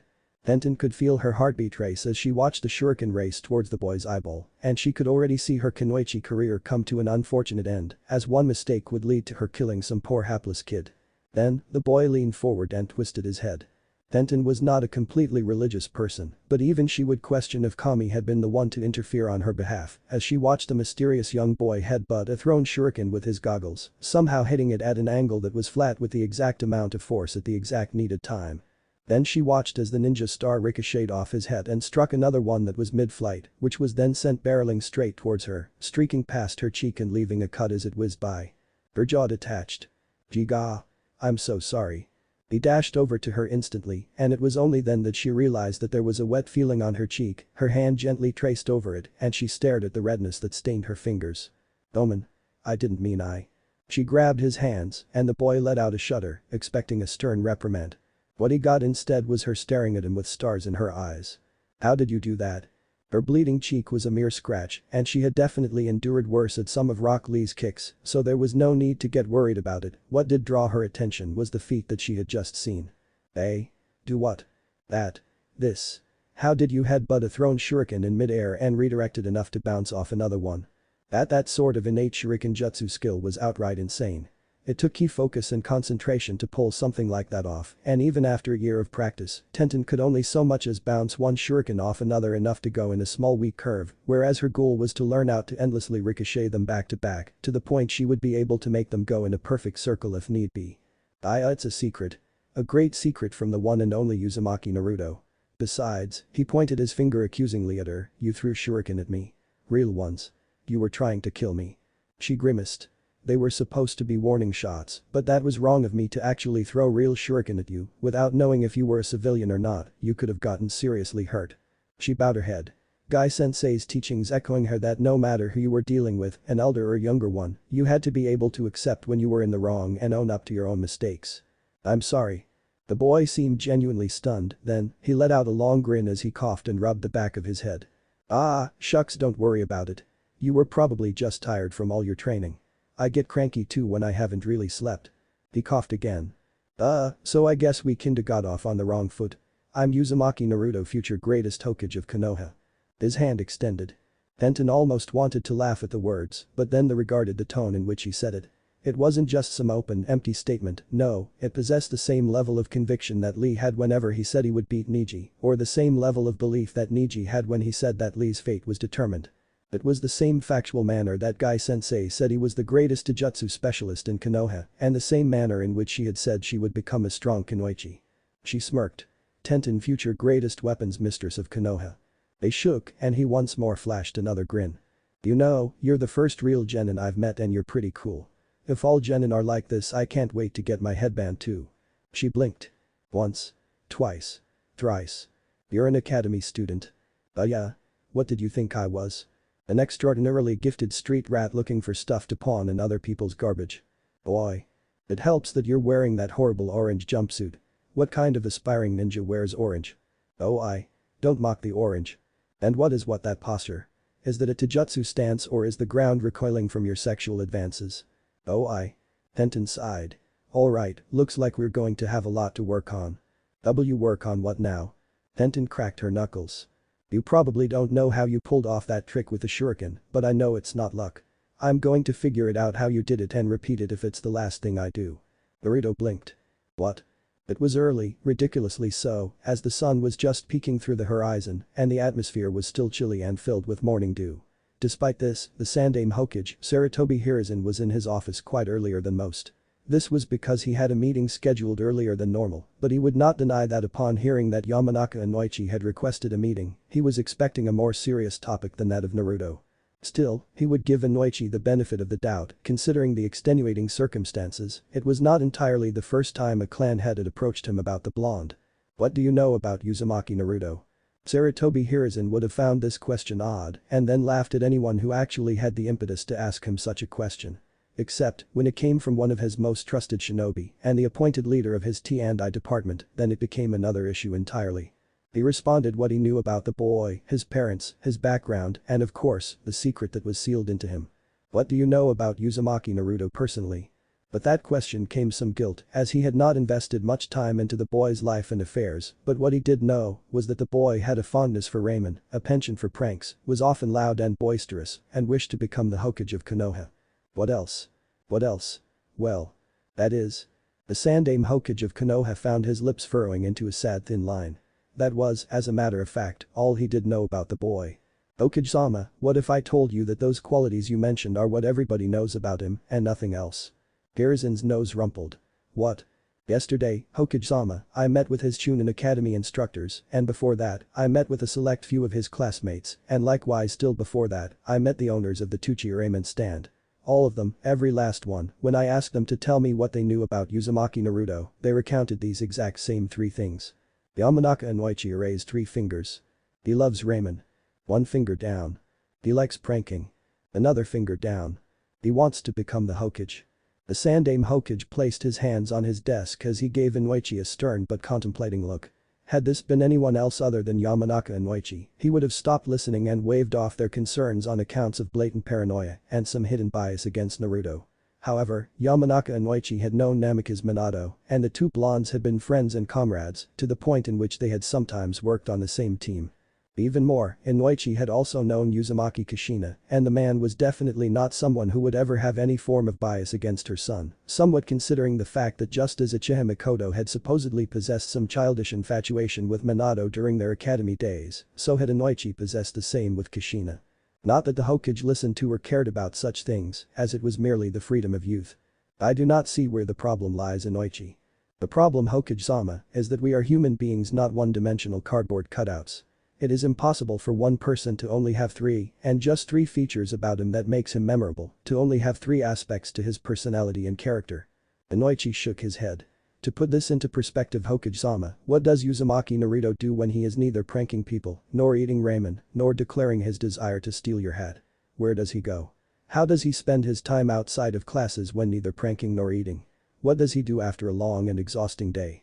The answers to those 3 questions were all equally unknown, and it dawned on the Sandaime just how little he truly knew about the young boy named Naruto, who looked up to him with stars in his eyes, as though he was Kami's best gift, yet, Sandaime knew that he had failed Naruto more than he had helped him. He let out a tired sigh. His age was rapidly catching up to him, and he knew and believed that he had tried to do his best for not only the village, but also for the son of his successor. Everyone Minato knew that was capable of taking care of Naruto was not available. Hada Kakashi was a mess, psychologically speaking. After the loss of his teammates, he retreated into Anbu and took only the toughest of missions of the S-rank caliber, and it was clear that he possessed some sort of death wish. He clearly could not leave the upbringing of a child to him. Jiraiya was far too busy maintaining Konoha's spy networks, or at least, so he claimed, as his job did include him traveling from place to place, drinking in bars and taverns, and peeping on women in hot springs. Of course, even if he was not basically a wanderer, the Sandaime could not in good conscience leave Jiraiya all alone to raise a child. Tsunade would have been perfect, but she was now an alcoholic and gambling addict lost to her own grief, and he would not want her raising an impressionable young child either. Uchiha Mikoto had once offered, but the clan politics were against such a thing, as the Uchiha clan had just been accused of the ones masterminding the Kyuubi's attack in the first place. It would be tremendously bad if one of their own had then decided to adopt the boy. The Hyuga were out of the question, and part of his village they might be, but Hiruzen had never appreciated or favored a clan that could and would so callously brand their own family members as slaves in the name of preserving and protecting a bloodline. Such a place was not where he wanted Naruto to grow up, believing that such practices were the norm. The Aburam once again offered, but it was likewise impossible, as at the time, the Kyuubi's chakra and presence made their Kakachu bugs scared and wary, and of course, there was the issue of Naruto eventually growing up to feel like an outsider, as he vastly contrasted the majority of the Aburam. The ideal clans would have either been the Nara, the Yamanaka, the Akamichi or the Inuzuka. However, there was once again the question of allowing a single clan that much power.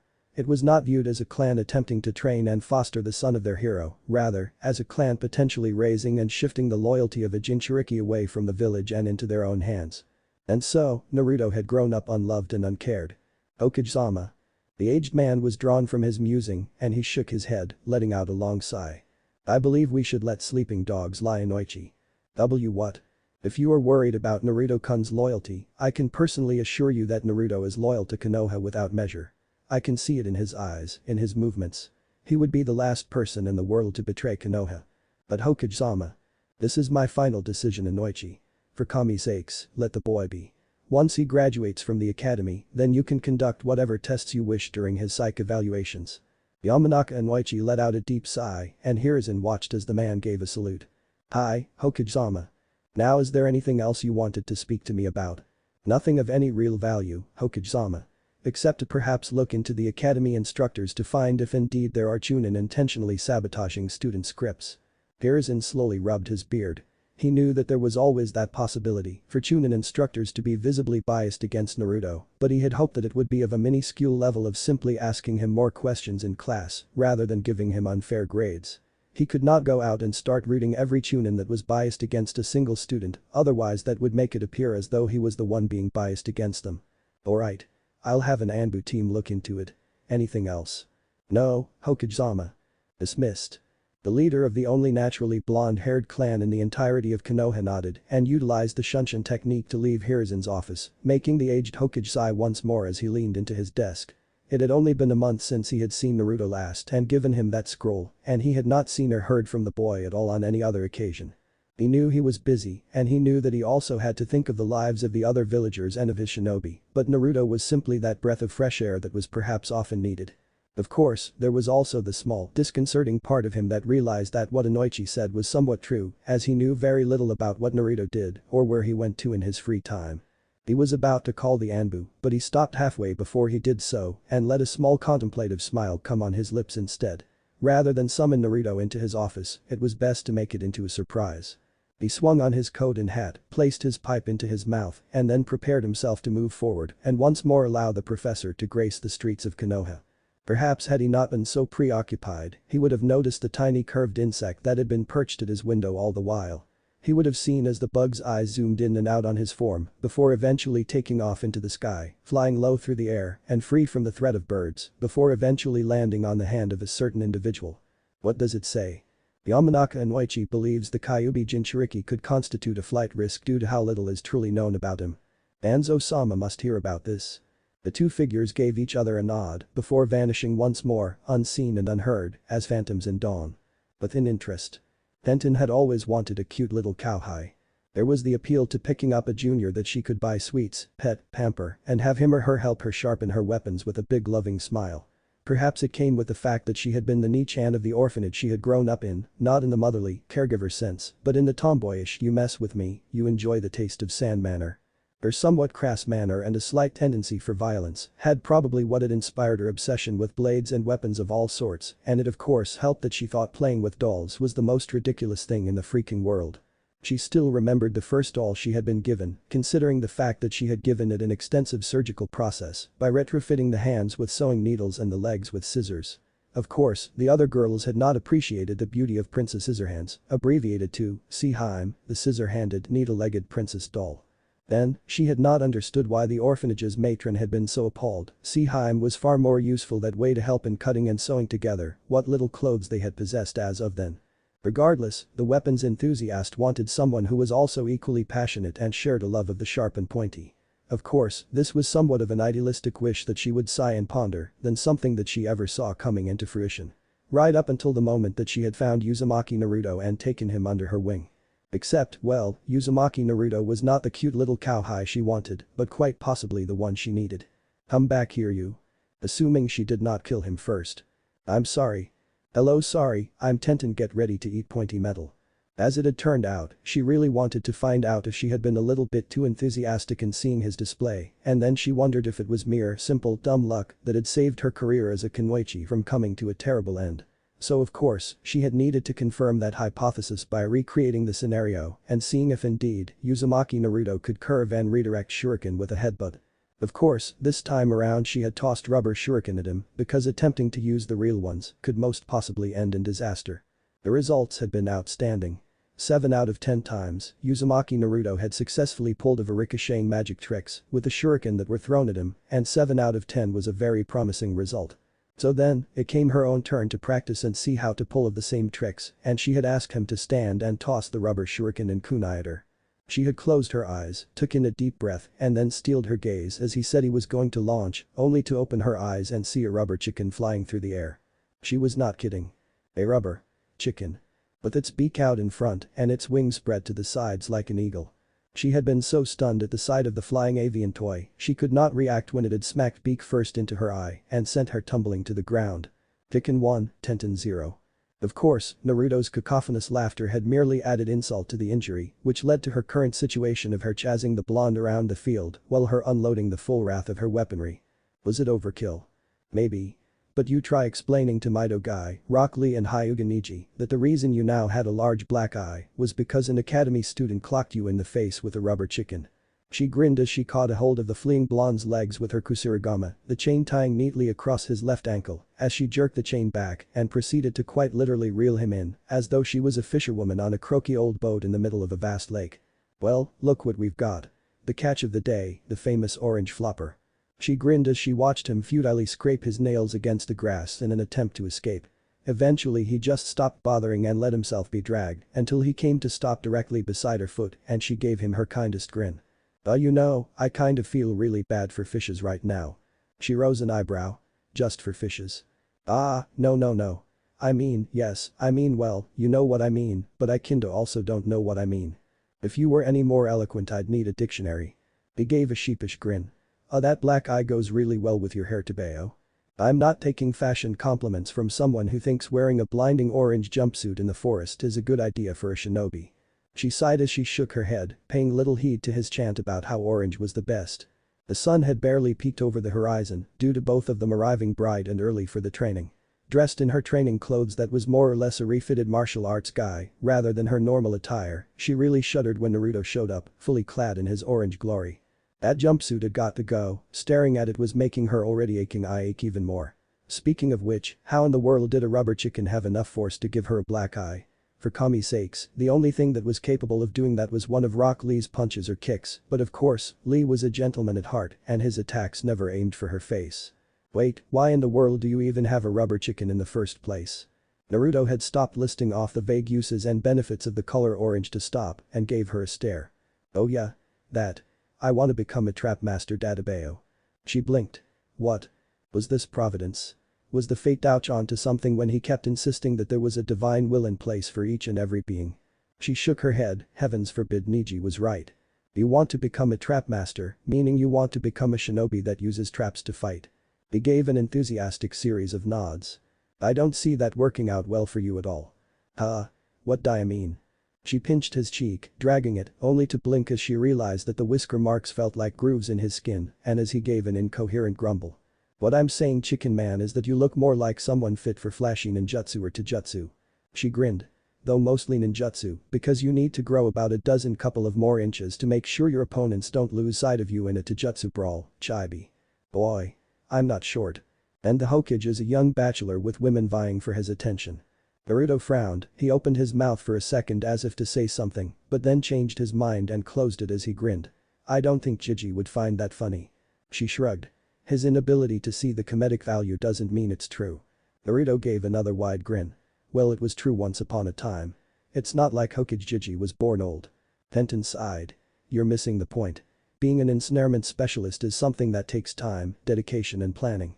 If you want to plant a trap for your enemy, you are working on the assumption that you know where your enemy is, how he will react, and a plethora of different uncertain variables that will contribute to the success of your traps. And that is almost never the case in a battle. Ensnarement specialist. Awesome. I didn't know there was already a title for it Dadabeo. Her left eye twitched slightly. There isn't, I just made that up on the spot and I think you're still missing the point. No, I get it. She gave him a flat look. Really now? He placed a finger on his chin. Say, I'm on a super secret mission to guard the greatest bowl of ramen in the world, but then, shinobi from the hidden village of noodle broth are trying to steal it. If all I've got is my traps and stuff with me, I need to know which road they'll use to try and get the ramen, how many of them they are, and whether my traps can stop them all and keep the ramen safe all at the same time. If I don't know all of it, my traps could fail to even catch them and they'll get away with the ramen Tebeo. She blinked. That's one way of explaining it. But yes, you need foreknowledge if you intend to succeed as a shinobi using traps. If you work on a team that has a Hyuga, a sensor or a tracker of any sort, you'd have that aspect mostly covered, but even then, there exists the possibilities of the traps failing or of them missing your targets altogether. Successful trapping of opponents was something she knew about because she had dabbled a bit on it earlier, utilizing things such as bear traps and paper bomb mines.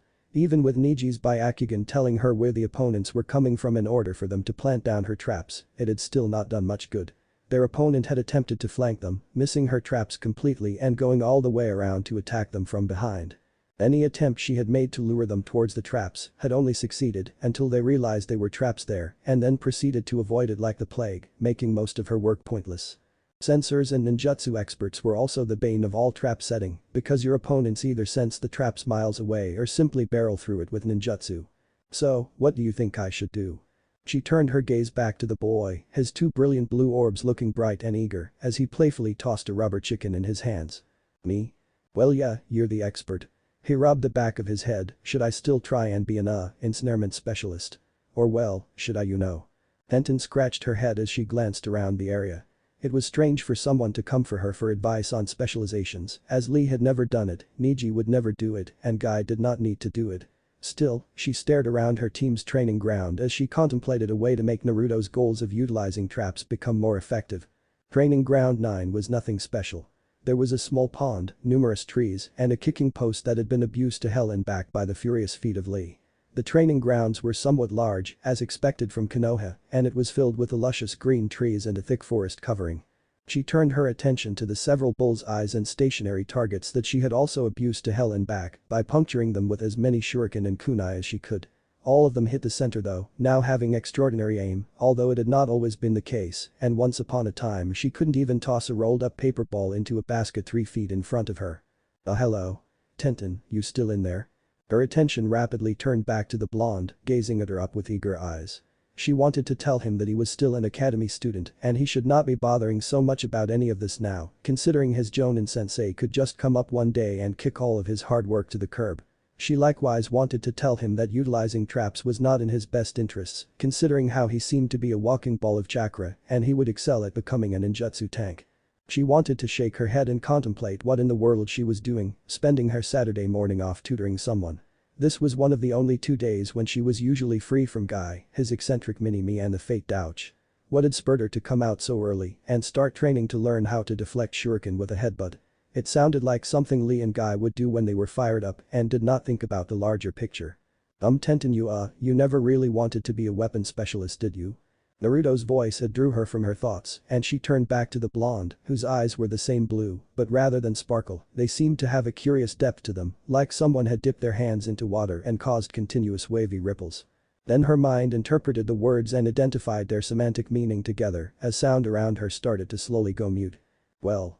She had never wanted to become a weapon specialist, even though she did like the sharp pointy objects. No, her true dream was to become like her role model, like Senju Tsunade, one of the Densetsu no Sanin, and the world's greatest and foremost medical practitioner. She had wanted to become a medic, a healer, someone who would aid her companions on the battlefield when they were wounded, someone who would ease and comfort bruises and pain. There were 1,000 people who could kill, and there were a dozen kunoichi who only knew how to seduce, but there were very few individuals who could heal and restore, because that was a truly difficult task. One that had been too difficult for her, so it had seemed. Dreams were fragile, and reality came crashing upon the realization that she did not have the chakra control to become a medic. There was no hopes of her ever saving life in a profession that demanded all she did was to take it.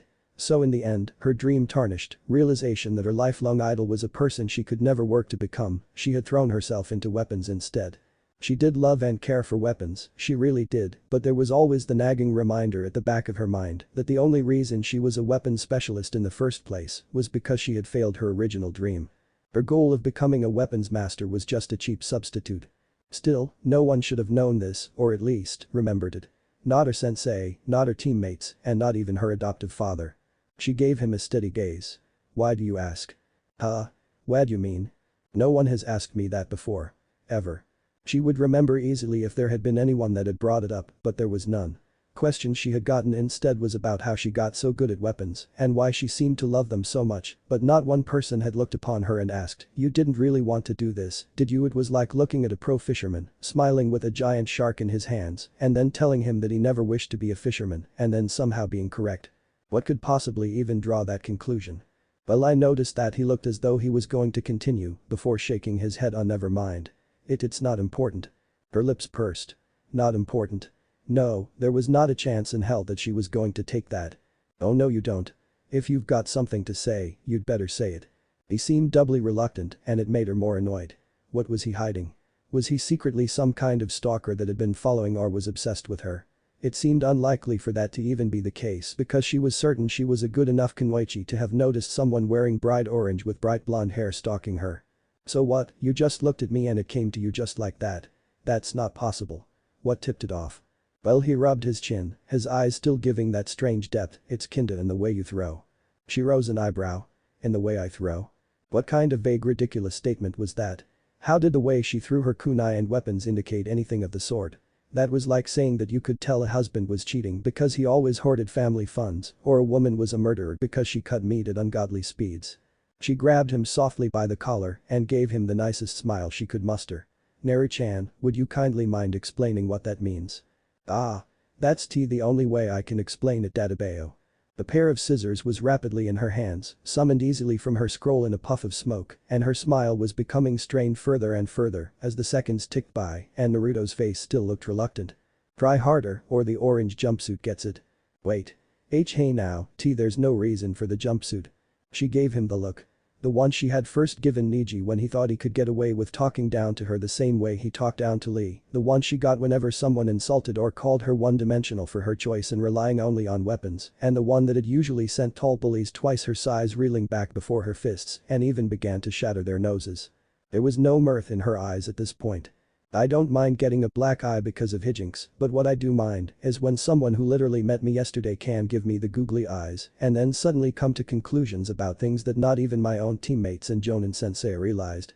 So either you start talking or I start snipping."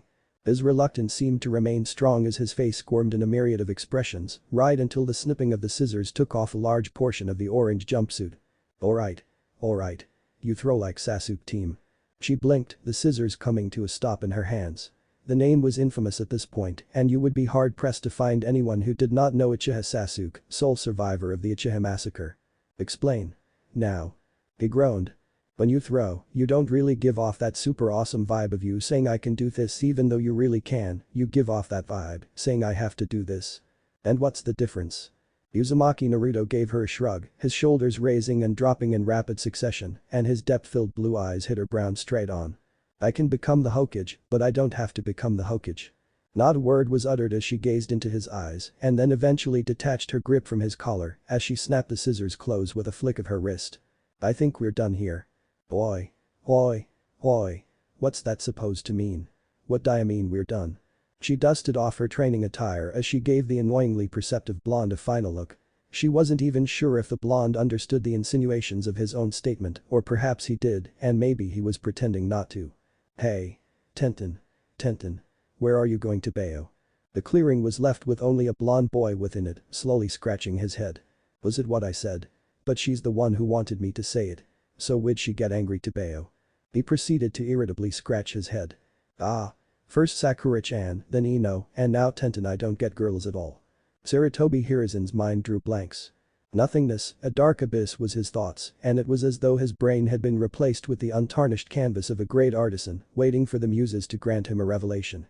His mind was like a large scab of stone, big, useful, but otherwise unattractive, until the hammer and the chisel had been used to caress its form and therefore give it life. To turn the stone and carve it into something worth being considered a masterpiece that would be viewed upon by all who gazed it. A masterpiece which would be capable of inciting awe, beauty and wonder as men would cast aside their garments in lieu of the sights that lay before them and then genuflect down, their foreheads becoming intimate with the ground as they displayed their reverence. The reason for this sudden blank state of mind was none other than the resident blonde-haired boy that was known to the Konohan populace as Uzumaki Naruto. Again Naruto-kun, you invented a new jutsu and you want to test it out on me because you think I'm the only one who could handle it." When he had set out that morning, after his brief meeting with Yamanaka and Oichi, he had been expecting to find Uzumaki Naruto at the usual raiment stand or at his apartment, but rather, he had been directed instead to training ground 9. It was an odd sight, watching Naruto stand barefooted on the nearby stream and performing different from of kinesthetic exercises on it, from jumping jacks to sit-ups to vertical push-ups, clearly indicating that he had finally mastered the art of water walking and that he had done it to a T. Of course, what had made the sight odd and comical was how he had been muttering about women and girls throughout the process and then practically debating with himself as to whether or not he should do something about something. Still, the Sandaime Hokage would not deny that he had not been expecting Naruto to have advanced so far in his training and grasped the art of tree walking and water walking before he had even yet to graduate the academy. Of course, the professor indirectly had a hand in this, as it seemed that Naruto had put the scroll he was given to good use, especially the chakra control training information that was embroiled amongst the mess. Still, to have mastered both tree walking and water walking in merely a month. That was heavily impressive, considering the vast pools of chakra Naruto had at his disposal. That same vast pool of chakra was what had made the boy believe that he had supposedly invented an entirely new ninjutsu technique. That's right, Gigi. The blonde boy was practically springing and bouncing on his heels, a wide, over-the-top grin on his face. Hiruzen merely let a resigned smile come onto his face. You know Naruto-kun, most people wait until they've graduated from the academy and started their shinobi careers before they start inventing jutsu. Naruto's lips moved into an annoyed pout. But the academy's boring, Gigi. It's just talk about a bunch of stuff no one really cares about. His eyes crinkled in mirth. Really now, Naruto-kun? Naruto's expression didn't change. Haruka-sensei once had us write a 30-page essay on the major exports and stuff of the land of tea. Naruto looked mortified. He made us write about tea, Gigi. Tea. I don't even drink tea, Dadabayo. Come on, Gigi, when will I ever need to know that the land of wind is dirt broke from importing fish and veggies, or the land of rain has got this weird leader that plays with lizards and poison, or the land of water has people fighting over who has the shiniest blood. Hiruzen didn't know whether to be impressed or baffled by the manner in which Naruto had just dismissed Hanzo the salamander and diminished the importance of the Kiri bloodline purges. You'll need to know all of it, Naruto-kun, if you want to be a good Hokage. Naruto opened his mouth to say something before he frowned and begrudgingly let out a grumble. However, his eyes then immediately lit up once more. But Gigi, I can learn all about that stuff from the library, Dadabayo. It'll be easier than sitting in class for hours listening to it. Hiruzen's eyebrow rose just a smidgen, as if to say really? You in a library? Boy. I'm not that bad, Tabayo. And I was able to use the scrolls you gave me, I learned tree walking and water walking from it all on my own too. That was true, and Hiruzen would not deny the boy that accomplishment. Was it that Naruto was someone who learned things quicker and faster if he was left to his own devices? There was indeed the saying that a watched pot never boiled, and it could be that somehow, being in an environment with his peers who did not expect anything of him, was somehow shunting his own learning capacity. So what you're saying, Naruto-kun, is that you think you can learn things better if it was just you and the material alone. He rubbed his chin with his index finger. Well, kinda, I mean, when I'm learning on my own I don't have to hear everyone fawning over Sasuke team or hear people laughing at me whenever I don't get something right. Hiruzen slowly stroked his beard. People these days had actually forgotten that failing was supposed to be allowed. When you succeeded at something, you learned nothing new except how to repeat the results to gain the same success. When you failed at something, however, you learned what you did wrong and discovered a new way of doing things as you pushed past the failure. Hiruzen knew that his successor, Namikaze Minato, for all the man's genius, he had failed over 400 times to successfully replicate and improve on Tobirama-sensei's Hiraishin, but of course, such things never entered the history books. Unfortunately, people had become afraid of failing, at failing even the most trivial of tasks like asking questions, not realizing that a fear of failure was hindering their own progress. He knew that Naruto skipped the academy a lot, quite so much in fact that it was considered a miracle he was even considered a student, but he needed to learn, and learning was a priority. Could he do what he had in mind? Well, of course he could, he was the Hokage, and he had the power and will to do so. Should he do it? There the question became slightly muddled, but he supposed that the long-term benefits would outweigh any possible disadvantages. Gigi? Alright, Naruto-kun, how about we make a little wager? The boy perked up. Wager. I'll give you 1 week in the library, my library. It is yours to peruse however you so wish. By the end of the week, I'll give you the complete graduation exam to take. If you can score a perfect 100 on every paper, in every category, from world history to shuriken jutsu and ninjutsu, I'll allow you to skip the academy as much as you want and still be eligible to graduate when the time comes. He was already leaping into the air. But Hiruzen said, cutting off his celebration on this exam, you have to make it a perfect score. There have only been 6 shinobi in Konoha's history to get a perfect score on every single category of the graduation exam, meaning this is not an easy task. Anything less than a perfect score is not acceptable. If you cannot do this, then you'll never skip a single class in the academy again or else. He did not need to specify what exactly counted as the or else still, Naruto seemed to be contemplating the offer heavily, and Hiruzen let out a small smile. Regardless of whether Naruto succeeded or failed the wager, it would still be the best outcome, as he would still end up learning the essential aspects of a shinobi.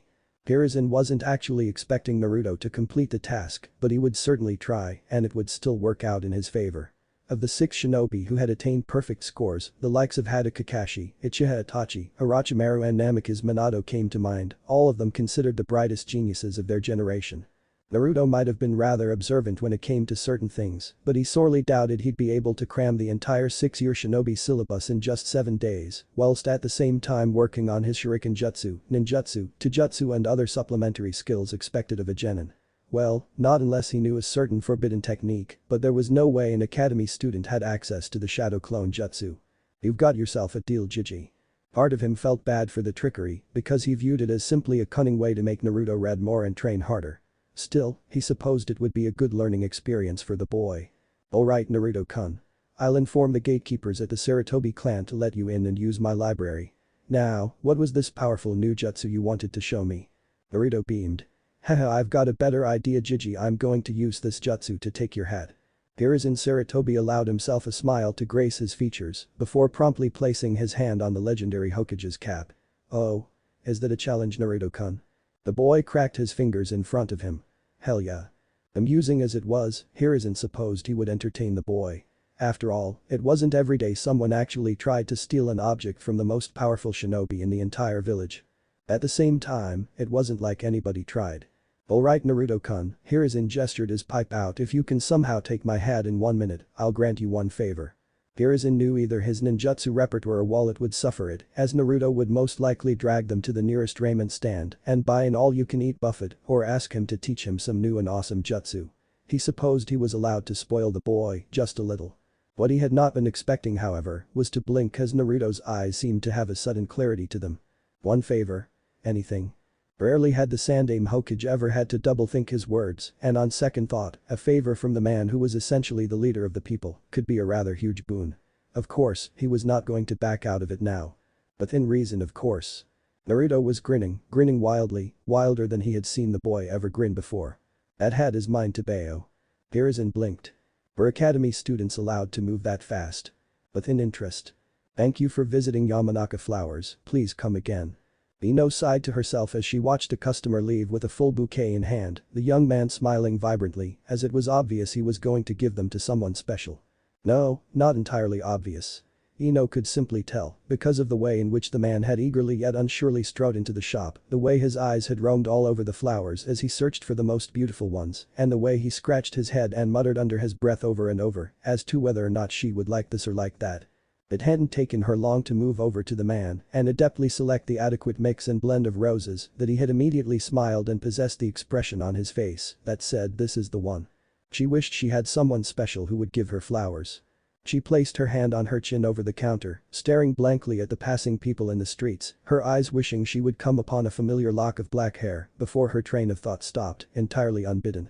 But isn't that the same reason why you like Sasuke team? She couldn't help the annoyance that ran through her form. Every time she even thought about Sasuke, any single second that he was brought up in her mind, those words would strike down the thought with the vengeance and brutality of a jonin assassinating an academy student. It was made even annoying because she had been unable to find or meet the person who had uttered them to her for over an entire month now, and she had all but given up on the search. Naruto was still alive, that much was certain, and he would be at the academy again. Choji claimed that he had seen him, so all she had to do was wait and try and re-evaluate the reasons why she liked Sasuke while conjuring up random theories as to why Naruto asked her out on a whim. She liked Sasuke because he looked good. That couldn't be alright. Well, it was mostly because he was mysterious and dark and had a deep, dark and troubled past. She slammed her head into the counter and let out a groan. No, that couldn't be it either. That'd be saying that she only liked him because he was broken and she wanted to fix his brokenness. That'd also be saying that if he was a happy, perky and normal person without a tortured past, she'd have no interest in him at all, which just made her a horrible, horrible person. Her mind drew from the question of her crush and infatuation back to the knucklehead that had made her realize just how superficial it had been. She still pondered on what Shikamaru had told her and tried to make some sense of whether or not Naruto really was observant or not. Looking back, his grades had always been below mediocre and he only ever tried once or twice. She could recall in class when Mizuki-sensei would ask Naruto a simple question like what is chakra, and he would respond chakra is the stuff that lets us do cool jutsu and be berated. People would laugh and call him an idiot, Naruto would simply smile and scoff and then boisterously claim that when he was Hokage, no one would need to answer such questions. Of course, that'd just make people laugh at him even more, tell him to pipe down, and dismiss his declarations without a second thought. Wait, now that she thought about it, he had skipped class the following 3 days after that event. Then there was the time he had lost in a spar to Kiba. His academy-style taijutsu was filled with so many holes and openings that people had once again laughed and mocked it, whereas Kiba used his clan's taijutsu to beat him and then claimed that Naruto couldn't become Hokage if he barely knew how to fight. He didn't show up in class for about 3 weeks after that day. Was it a pattern, or was her father's overly paranoid nature beginning to seep into her own mind? She groaned and let out a tired breath. Her gaze turned to the door. I wish the knucklehead would just barge in and save me the headache. Shaking her head, she turned around to organize the remaining few flowers in the display behind her, only to hear the bell ring. Welcome to Oh, It's Just You forehead. Ino was somewhat surprised when she did not hear the resounding shout or denial or comeback that was associated with the banter between herself and her rival Sakura. The pink-haired, green-eyed girl seemed unusually subdued, making Ino's brow rise. Now that she thought about it, what was Sakura doing here? Their rivalry over their affection of Sasuke had been one of the things that had torn a huge wedge in their friendship and invariably ended up making them enemies. As far as she knew, Sakura had stopped branching by her house and seeing her outside of class. Hey Ino, are you alright? Ino's eyebrow furrowed. I'm perfectly fine. An uncomfortable silence stretched between them, in which Sakura seemed to be contemplating saying something but was holding back, and Ino was slowly finding it grating on her nerves. So you just came to the shop for the first time in almost 3 years just to ask me that? What gives Sakura? At this, the girl seemed to regard her warily. Ino, you still like Sasuke-kun, right? The Yamanaka heiress had her lips somewhat thinning as the question was brought up, especially considering the fact that she had been debating the issue herself. Where's this coming from? It was at that gesture that Sakura seemed to explode. You've not been yourself, Ino. For the past 1 month. You don't even look in Sasuke-kun's direction anymore or pay any attention to him. Whenever the girls are talking about him you just go excuse yourself and leave. Then last week in class, you sat next to him the entire day, but you didn't even look at him once. That sounded like news to her. I sat next to Sasuke. Sakura looked appalled. You didn't even notice? No, she henned. Her thoughts had been apparently too preoccupied with other things, but how in the world had she managed to sit near him for an entire class without even turning in his direction? 2 months ago, if she sat next to the affection of her crush, she would be squealing and swooning and rubbing it in Sakura's face for the next 6 weeks at the very least. Now, it just seemed kind of pointless. Wait, just Sasuke. Not Sasuke-kun. Ino, what's going on? What's wrong with you? Nothing's wrong with me, Sakura. Sakura vehement in her denial. Something is wrong with you. You've been different ever since you lost that bet. You've been staring off into space, ignoring Sasuke-kun, and you've been stalking the baka of all people. You Ino. She was unable to help the splutter of incoherent words that came out of her mouth at the accusation. I'm not stalking Naruto. Well, she technically wasn't. Stalking would assume that she was following him around, and that would work solely on the assumption that she could find him. What she had been doing was going to his most known or recently frequented locations and then waiting for hours upon end to see if he would show up there. Wait, that wasn't stalking, was it? Sakura seemed to heavily disagree, shaking her head back and forth. You've changed, Ino. There was a small part of her that felt incredibly annoyed in the manner that Sakura had made that utterance. It was that part of her that could not absolutely stand for it, the part of her that was peeved at the manner in which Sakura had implied that her change was for the worse, as though she was the one in error. And why do you care? Sakura took a step back. What do you mean? We're fry. Sakura had stopped that sentence, realizing what she was going to say. No, we're not friends. Ino said, her voice dropping, we're not friends, remember? We ended our friendship years ago when we both realized we liked the same guy who still hasn't noticed us over 3 years later, so we're not friends. A thick cosseting silence blanketed over them, and green orbs met violet, 2 eyes which had gone through the years, gazing at each other with companionship and closeness, drifted apart with jealousy, anger, rivalry all over what? Ino found herself asking herself that question, now that she realized it. They had become rivals over what? They had sacrificed their friendship over what? Moments spent laughing in each other's company, grooming each other's hair, sharing everything they had, discussing fantasy weddings and magnificent white nights, envisioning themselves as princesses within each other's courts, caring, joking, smiling, all of it, sacrificed, replaced with vicious name-callings, arrogant remarks. Violent outbursts and confrontations for what? Uchiha bloody Sasuke. She had sacrificed the closest thing she had to a sister, for a boy's affection. How stupid was she? Ino, you didn't answer my question. You still like Sasuke-kun, right? She had taken 1 step forward. Right? Sakura's emerald eyes were almost glistening, searching, as though trying to convince herself of something, though Ino did not know what. What Yamanaka Ino did know, however, was certain. There are more important things in life than Uchiha Sasuke. Sakura recoiled, as though physically slapped. Her mouth opened, and then it closed, and then she shook her head. Sakura. The girl had not said a word as she departed from the store, and the door closed with a soft resounding click. Within interest. Page vs Academy student. It was a matchup that wouldn't even be brought up as a joke because the comedic value died quickly, similar to the academy student dumb enough to challenge a being whose sheer power and experience trumped theirs in light years. Of course, when the goal was not to defeat said cage, but merely to steal an object from the man within a short time frame, there was a chance of success, regardless of how utterly improbable it was. These chances of success were also aided by the fact that the cage would not be attacking, but merely defending and staying in a stationary position.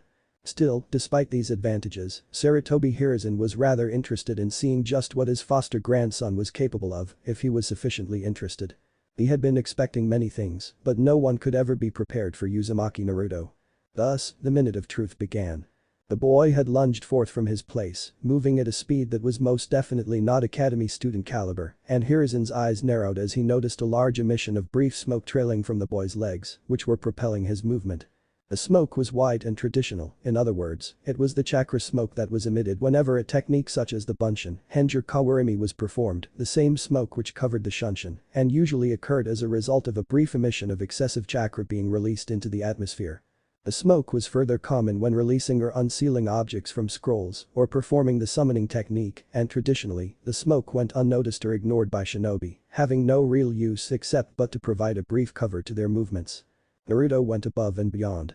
Beat this Jiji. The charging boy placed his hands into the traditional seal for the Henji Kemurigakur no Jutsu. Hiding in the smoke technique. Naruto had not been joking when he said he had invented a new technique. The Hokage would have burst out laughing in amazement as his entire vision, and nay, the entire training ground, immediately went up in an explosion of smoke. The white, all-consuming chakra smoke climbing higher and higher and forming into the shape of a giant mushroom cloud, not that Sarutobi was aware of this as he placed his hand on his hat to stop the billowing smoke from sending it flying as his clothes flapped vividly and he had to apply a bit of chakra to his feet to stop himself from being blown backwards. Hiruzen blinked as he noticed that apparently not even Naruto knew the full potential of his jutsu as the boy was flailing backwards and having difficulty stand amidst the raging pillars of smoke despite him being the one creating the technique in the first place. Ah. I think I overdid it, Dadabayo. He was sent soaring into the air by his own technique and Hiruzen couldn't help it as he burst out laughing, the aged Hokage laughing like he had not laughed in a long time.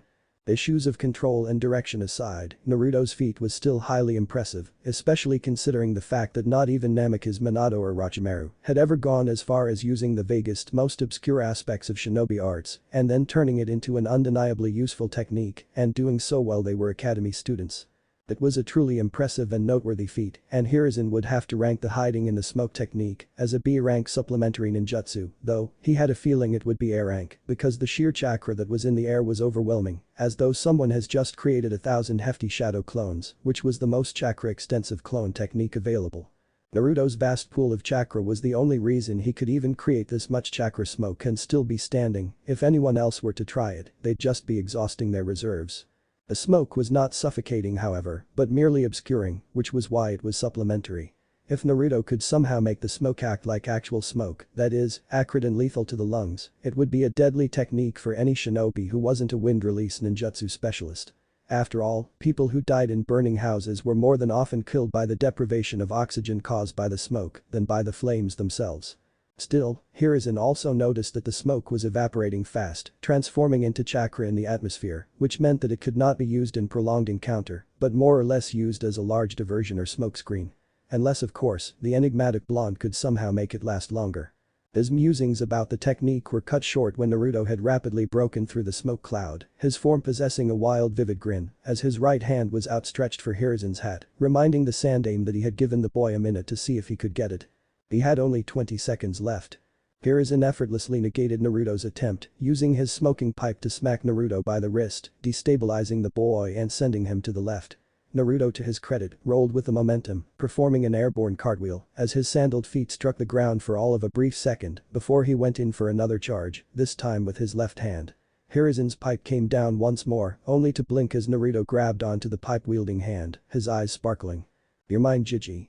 The Hokage realized that Naruto's grip was airtight and rapidly came to the deduction that he was utilizing the basics of the tree climbing technique to hold on tight, applying chakra to his palm to give it impeccable gripping quality.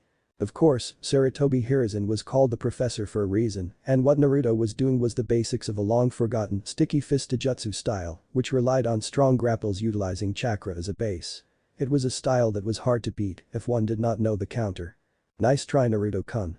Chakra burst forth from the Tenketsu around the area, rapidly destabilizing Naruto's own chakra that was holding him in place, leaving the boy's eyes widening. Hiruzen spun out of Naruto's hold and literally spun the boy away from him, sending him airborne with nothing but a twist of his wrist. Naruto was sent spinning in the air like he was caught in a tornado before he landed on his butt amidst the smoke. 15 seconds remained. Ah. I thought I had you for certain, Tebeo. I haven't even practiced that move on anyone yet. Despite his words, Naruto did not look at all discouraged. Instead, he rose up amidst the smoky carapace that was their surroundings, still with a grin on his face. "Yes, I've got to show you my awesome secret technique." Naruto charged forward once more, legs propelling him towards the air as he made a fast grab for the Hiruzen's hat. The Sandaime sidestepped, instincts and years of experience belaying Naruto's moves easily. The airborne boy's swing easily going wide as he was left easily exposed, and Hiruzen bumped him on the head with his pipe, sending the boy once more plummeting to the ground. 12 seconds remained. Hiruzen's curiosity piqued as Naruto's feet never touched the ground.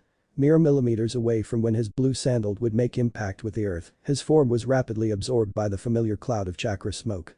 Somehow, he rapidly regained momentum, thrusting upwards with his left arm in a sharp lunge for Hiruzen's hat. The god of shinobi's reflexes acted in place for his momentarily surprised mind, and he dodged once more, effortlessly twirling away from Naruto's assault, the young boy's grabby hands once more swiping futilely into the smoke before he descended into a pile of white smoke once more. 10 seconds remained. More smoke engulfed Naruto's form before he hit the ground again, and he was sent lunging towards Hiruzen at faster speeds than before, leaving the Hokage no other choice but to slip into a soft stance, one that would be eerily reminiscent to a casual observer as that of the Hyuga clan, as caught the boy by the wrist and swung him to the side, sending him flying into the obscure hazy clouds.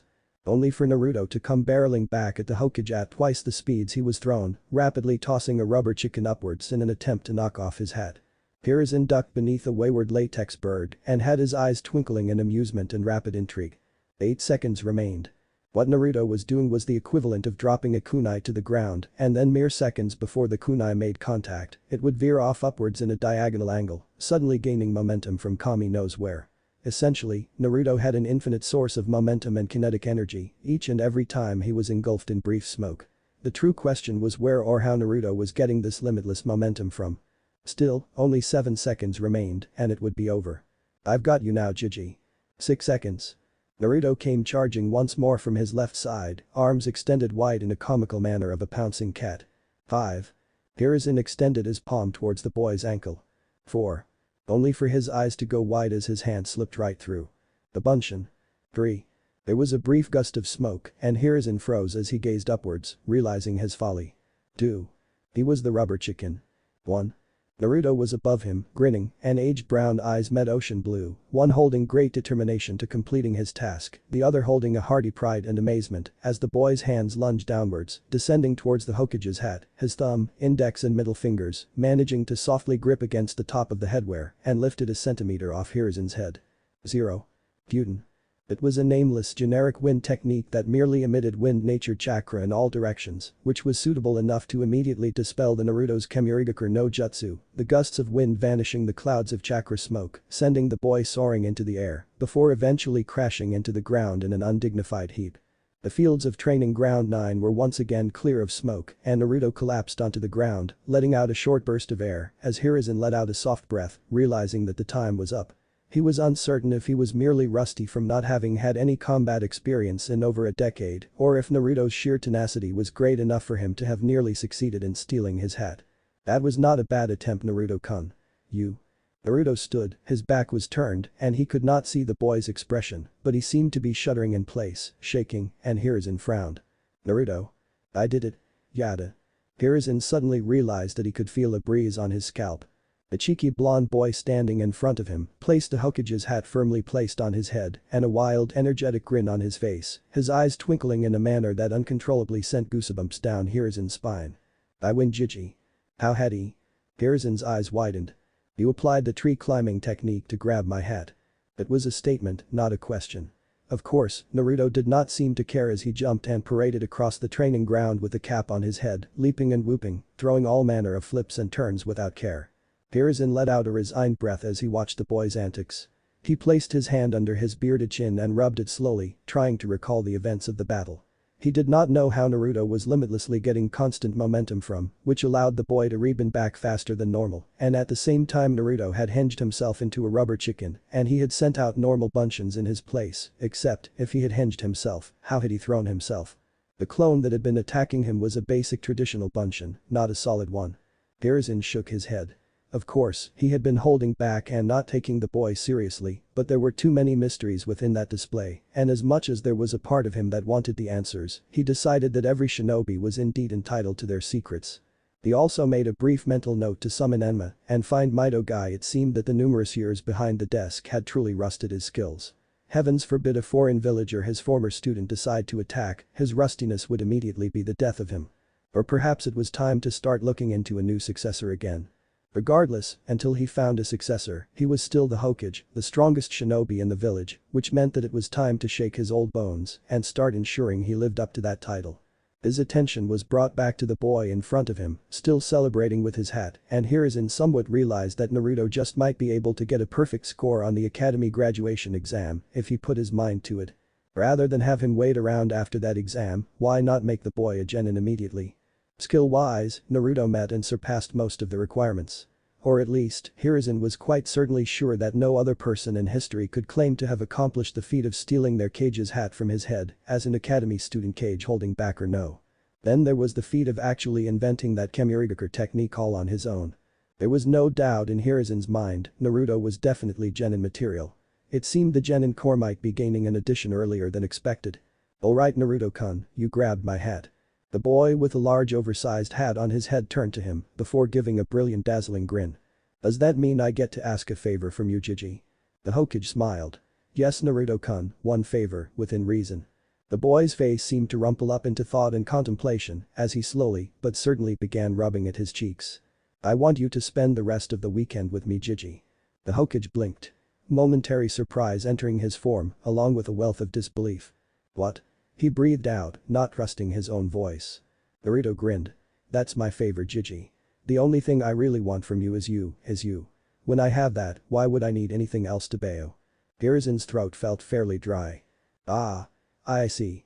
It was often easy to forget how Naruto had grown up with no parents and no family and no one to so much as sit down and talk with. How so easy it was to forget. Jiji? Is something wrong? Your eyes are getting all misty. It's just the smoke from your technique Naruto-kun, nothing to worry about. Hiruzen rumpled the boy's hair. We'll get back to discussing how you came up with that technique in the first place, but now that I'm all yours for the weekend, what would you like to do first? Naruto's grin grew wide. How do you like your popcorn, Jiji, buttered or salted? Sakura wasn't talking to her. The heiress of the Yamanaka clan had spent the first half of her weekend attempting to find her rival, and only for the pink-haired girl to rebuff or shun her at every meeting. They'd met at the market and Sakura turned the other way and acted as though she was in a brief hurry and as though the person in front of her was an awkward stranger or an estranged lover, creating an air of social gracelessness as Ino had stood like a scorned lover whose advances has just been publicly rejected. They'd met at the park and Sakura's green eyes had hit her form as she moved with a crowd of nameless Uchiha-worshipping bit classmates and the pink-haired girl's gaze would rapidly be averted as though something more important had come into her field of vision, like the daimyo had suddenly strolled by on an elephant and was offering to take pink-haired girls as his brides. Ino had tried her usual brands of teasing insults or comments and nothing had worked as Sakura had somehow become transcendent to the very barb she would previously be quick to shoot down.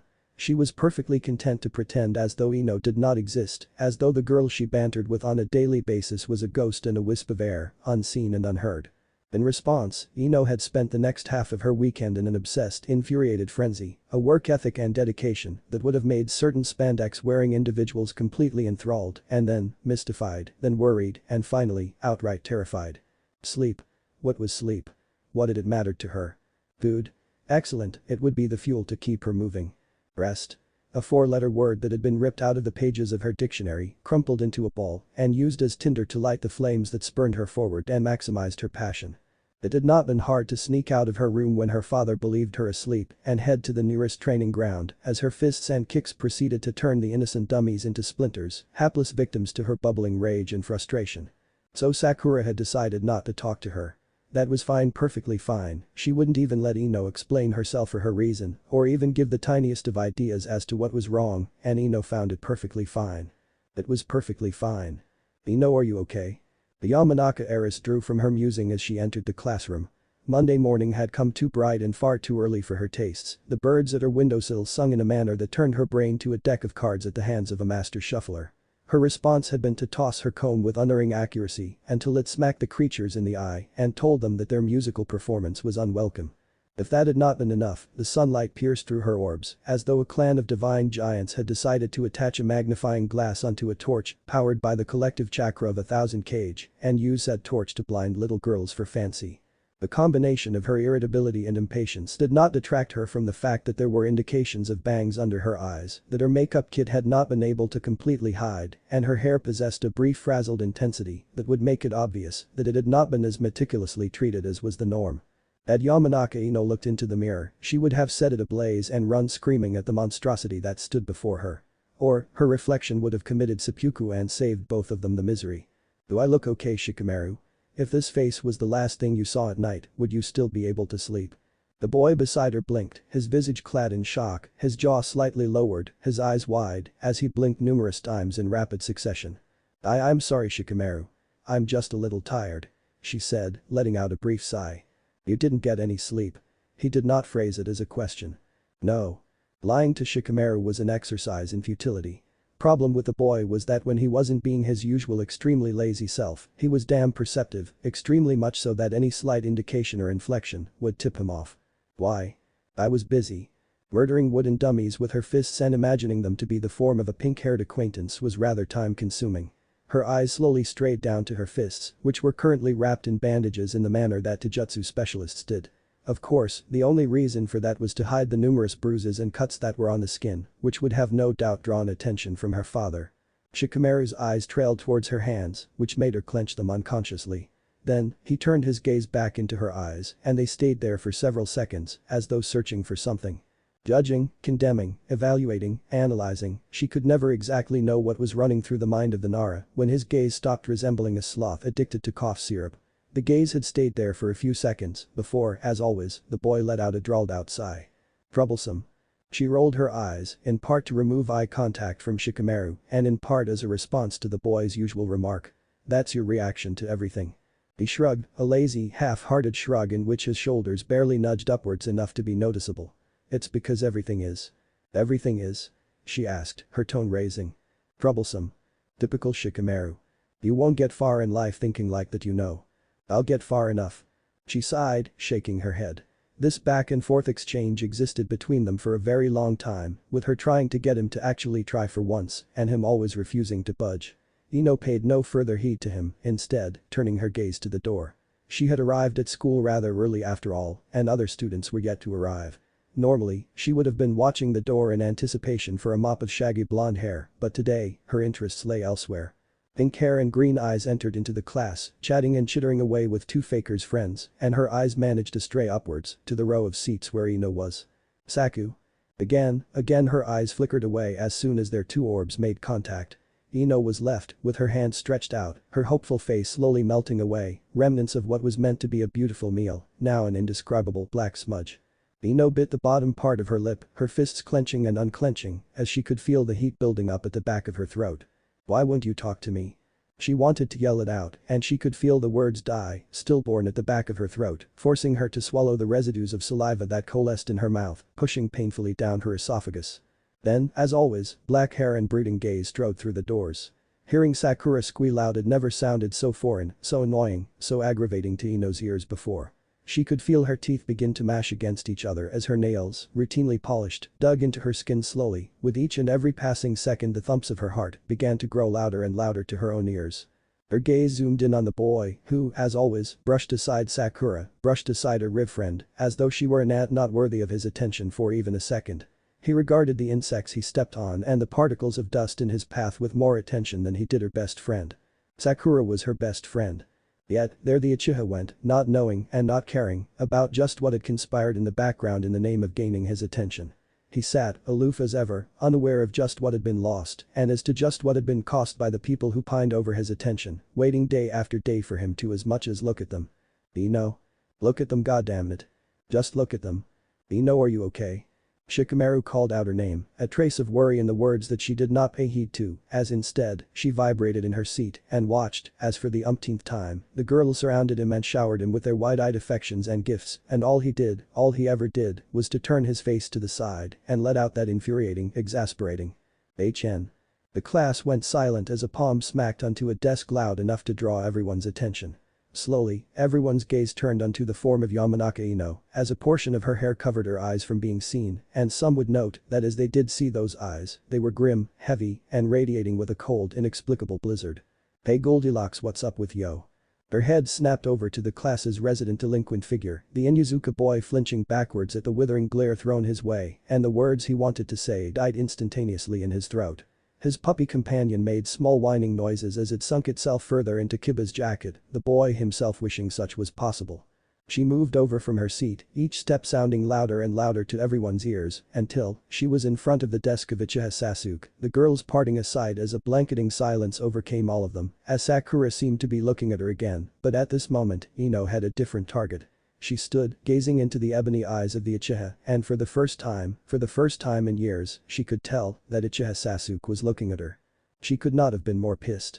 Her entire form shivered, angry breaths came forth from her nostrils like she was a mythical beast of fire. Eventually, she roared. "Fight me." Silence begot greater silence. Her words had been ground out, slowly, silently, but yet, in the mask of the great overwhelming silence in the class, she might as well have roared it over the top of her lungs. What? So he could speak. He could say something, he did notice their existence. "Fight me." She dared him to refuse. Her eyes gazing straight into his orbs as she placed her hands on his table, even as she tried to control her breathing and did not so much as flinch as he gazed at her. 5 o'clock. Training ground 14. I'll be waiting. With those words, she turned around and walked back to her seat. Amidst a deeper silence, she took her place beside Shikamaru without saying a word. "Brying. All right. Settle down you brats and be quiet. Huh?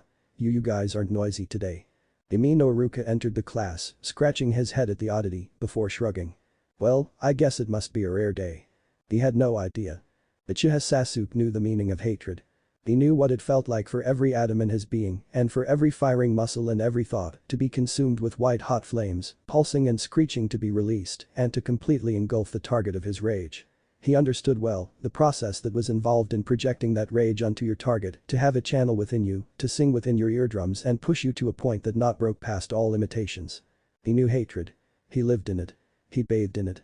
Every day he woke up and was greeted with silence, he was reminded of it. Every morning he walked into a living room that still stank of dried blood and screams, he was lavished with it. Hence, hatred was one of the few things he could sense. Detect. He had grown so accustomed to it that he merely knew, when hatred was emitted in his general direction. In his usual manner, disregarding of those playing at shinobi without a goal, he walked out of the classroom upon the lunch bell ringing. Within seconds, the news of the confrontation was already on the lips of a third of the academy, and people pointed at him, with poorly shushed whispers and curious, uncertain gazes.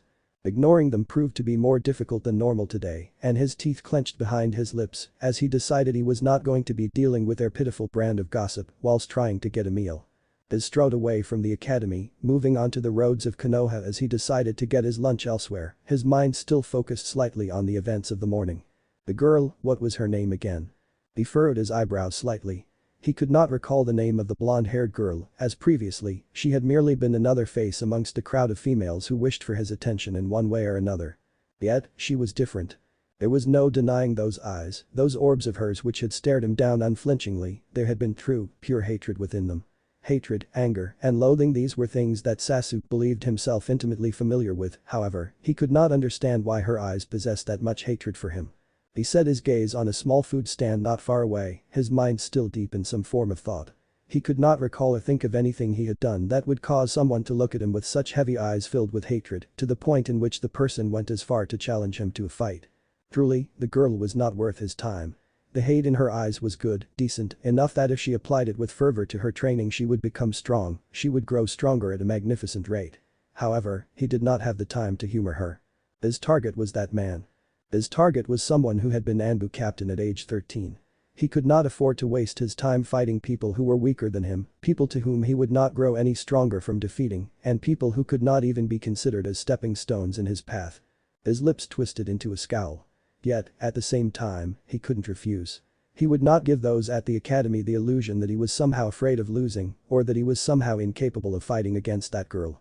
Instead, a crushing defeat would cement it in their minds once and for all that he was the best, the strongest shinobi in their entire generation and that it would be unwise for anyone to even think otherwise. He came to a stop at the small restaurant.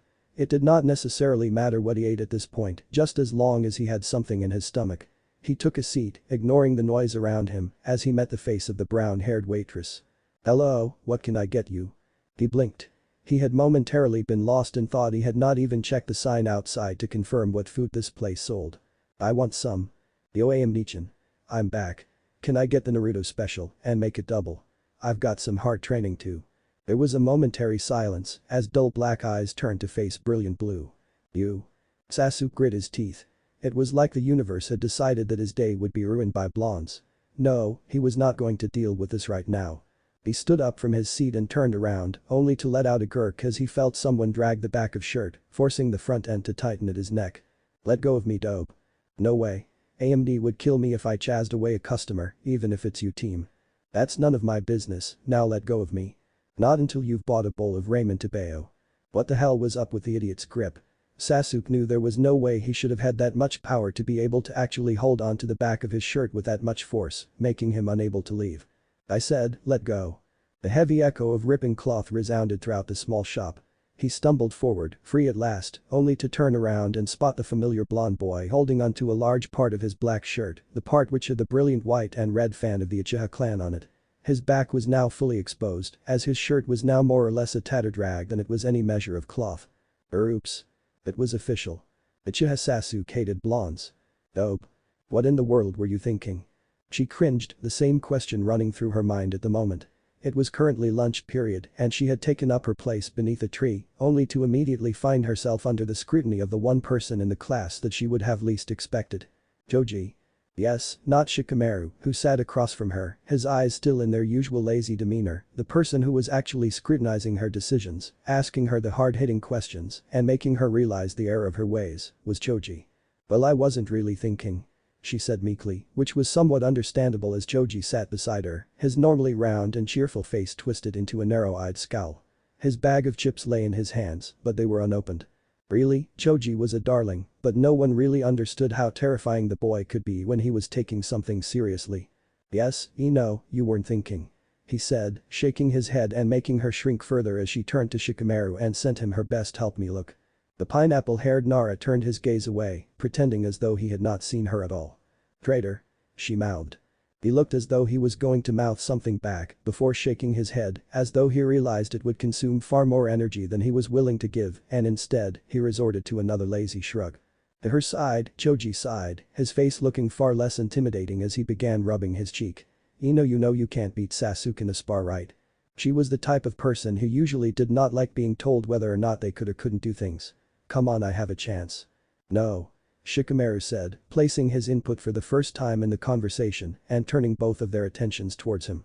"Sasuke might be the most arrogant person in the entire class, but most of it is well deserved. He just might be the strongest academy student in Konoha, whereas you occasionally struggle to defeat Sakura." "Hey. Don't use Sakura as a measuring stick, you make it sound like she's." Joji's gaze looked over to her.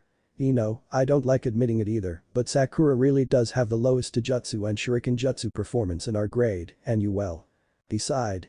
"You struggle to beat her. I don't see how you can go up against Sasuke and win." Found herself biting her lower lip. Maybe he won't show up." Shikamaru shook his head. His pride won't allow it. Failing to show up could send the wrong message that he was too scared of you to fight you, rather than you not being worth his time, and he'd never allow it. She frowned. "Then, what if I don't show up?" Shikamaru and Joji glanced at her and then glanced back at each other, silence resonating between the two boys before they turned back to her. It was at that moment that realized the weird strength of the dynamic that was possessed by the two boys, in which they seemed to understand each other without so much as saying a single word. She was close to them, yes, that much was true, but a small part of her could not help but wish to have that same level of camaraderie that they had. To have that same level of companionship with someone. Joji was the one to begin. No one will easily forget the day you challenged Uchiha Sasuke to a spar and then chickened out. That much was true. She would not be able to carry her face held high ever again without being reminded of the moment, the day in which she had marched up to the seat of Uchiha Sasuke, frightening Inyazuka Kiba with a glare as her own gaze met with that of the Uchiha, and so brazenly challenged him. Warmth rapidly seeped into her face and cheeks as she recalled the entire thing. What in the world had she been thinking? That was a question that Choji also seemed interesting in discovering the answer to. Really Ino, what were you thinking? I mean you've never done anything like that. Ever. She bit her lip. I was just angry. And annoyed. And maybe the lack of sleep played a part but. She groaned as she ran her hands through her hair. I just wanted Sasuke to look at them, at us, at any of us. To pay the girls who fawn over him at least some attention. Shikamaru and Choji remained silent. I mean, we can be annoying sometimes, and pushy and thoughtless, but we do care about him. Sakura cares about him. Yet, I wonder if he even knows her name. Silence wafted amongst the three friends, the only audible sound being Choji's rummaging of a bag and crunching of chips, as their small group could still hear the buzzing and chatter amongst the students, because there were numerous mixed feelings about her challenge to Sasuke. Troublesome. Again, Shikamaru managed to convey her thoughts exactly in one word. Still, she looked over to the boy and realized that he was even usually more invested in her life than usual. He was alert, listening, watching, his eyes weren't half-lidded, and his form and posture wasn't slouched and lazy. This was the most she had ever seen Shikamaru interested or focused at something. He caught her gaze, and his eyebrow rose. What? Nothing, I'm just surprised. Glad, I guess. I mean you rarely ever pay attention to anything so. He rubbed the bridge of his nose. If you get beat up by Sasuke, your dad would find out and he won't be happy. He'd complain about it to my dad, and my dad would mention it to my mum, and I'd be the one chewed out for standing by and letting it happen. Her left eye twitched. Of course, once a lazy bum, always a lazy bum. Just when I thought you cared. I do care. I don't want you to get beat up. She tilted her head. Really? If you get beat up, you'd be sore and grumpy, and considering I'm the one who seats next to you in class, that would be really troublesome. More irritation flowed through her form as her eye continued twitching, a tick mark appearing on her forehead. Shikamaru doesn't mean it, Ino. He really just doesn't want you to get hurt. Ino sighed. Leave it to Choji to abate her anger with a few choice words. Thanks guys, but you make it sound like I don't stand a chance against him, but I'm a lot better than I look. I have a plan. No. They both said at the exact same time, causing her to flinch back in surprise. Why, you didn't even listen to what it was. No, the last time you had a plan, it ended with you looking for Naruto all over Konoha and getting angry that you couldn't find him. Her mouth opened and then it closed with a dry clack. Trust me, this is totally different. It'll be different this time. For whatever reason, the two of them gave her looks that showed clear disbelief and a little bit of apprehension. Still, Yamanaka Ino was certain that her plan would work. What was the worst thing that could? She stopped that train of thought immediately. There was no way she was going to jinx it. Nah. Not a chance. She already had terrible odds enough, no need to stack fate on top of that. Imino Iruka knew that what he was doing was wrong. There was a major risk to it, considering he was not an eccentric higher-tier jonin like Hada Kakashi, who could simply smile off his transgressions through a masked facade and a lazy, asinine excuse. He knew it in his heart that it was wrong, doubly so given his post as a teacher of young corruptible minds, and he knew that his reputation could take a severe nosedive, like a rare earth country eagle swooping down and snatching an unsuspecting lamb, suckling at the breasts of its mother. There was a very real risk involved, which of course included some of the rather more prudish Kunoichi, who would henceforth regard him like a maggot that had emerged from the excreta of a worm upon discovering the nature of the act. His place in society would be condemned forever, and he would be unable to do as much as stare into the eyes of clerks when he bought his groceries without hearing hushed whispers and condemning judging looks. Regardless of all of this, he sat on the stall of the Konoha Academy's male staff bathroom, giggling away as his fingers gently turned aside another page, enjoying the feel of the paper and ignoring the dribble of blood that emerged from his left nostril. It was a new Icha novel, and he'd be damned if he didn't read it. Kazama-san sly dog grabbing Rashina-chan and Makoto-chan. It was a guilty pleasure stretching slowly into the realms of a bubbling obsession with the book. He had begun reading the previous night, promising himself to only go about 30 pages before stopping and then getting some sleep so he could wake up bright and early and have more energy to shout at his usual brand of annoying brats. Of course, 30 minutes later and there was the sound of a rooster crowing as beads of sunlight burst through his window, only drawing his attention because of the manner in which they had landed on a particular feisty paragraph in the book and making the chunin instructor realize his folly. He had been expecting it to be a horrible start to a day, but imagine his surprise on getting to class and meeting it quiet, completely removing the need for him to actually exert more energy shouting at the top of his voice in order to get the normally rambunctious brats listening to him. Not to mention the fact that they all seemed eager to learn. For once, all the students in the class were all at the edge of their seats, furiously scribbling and answering at his questions with the accuracy and speed of a master archer who had been blessed with an arrow creation Kekai Genkai. Everyone seemed eager and even impatient. As though they finally realized that they were not learning as much as they normally could be and wanted to absorb as much as possible in one day. Hell, even Sasuke answered questions in class. And Kiba was quiet all through.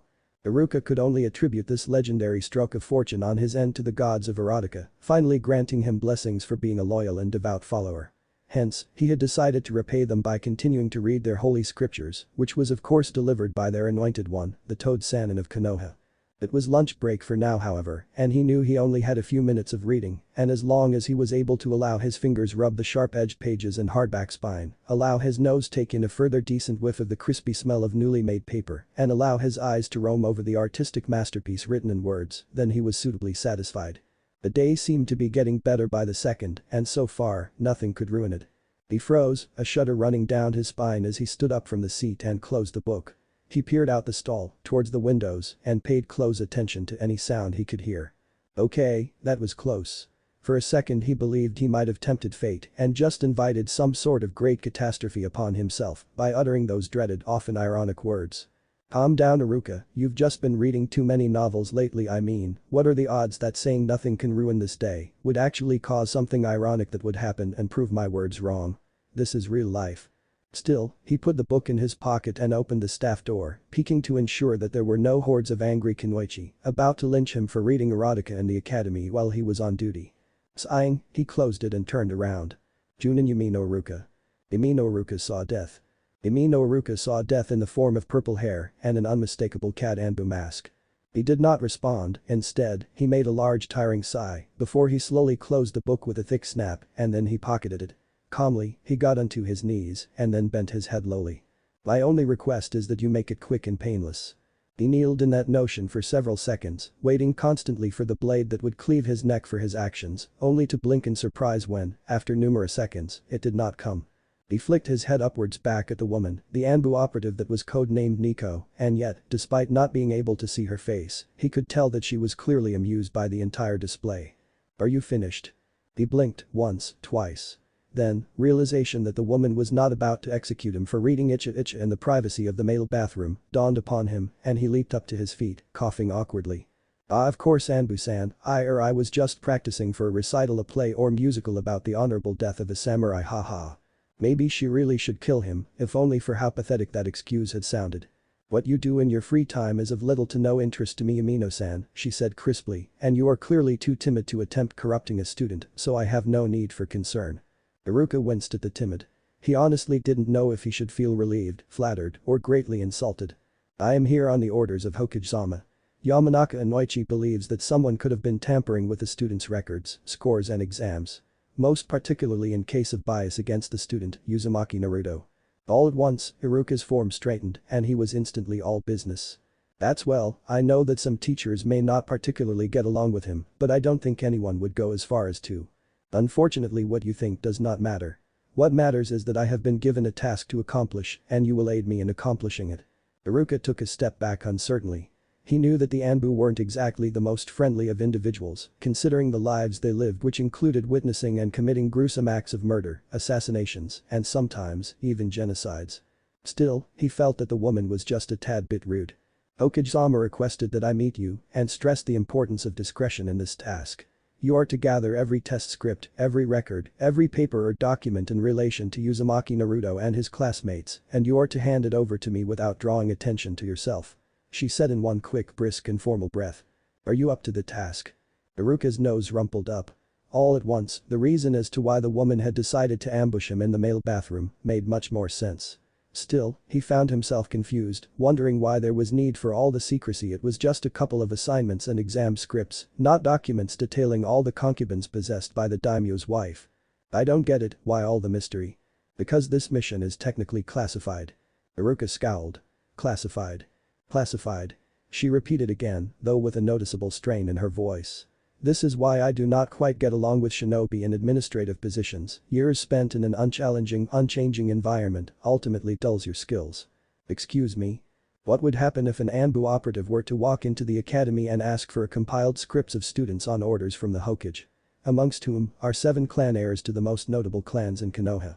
The Yamanaka, Nara, Akimichi, Inyazuka, Hyuga, Aburam, and the last Uchiha. Iruka blinked.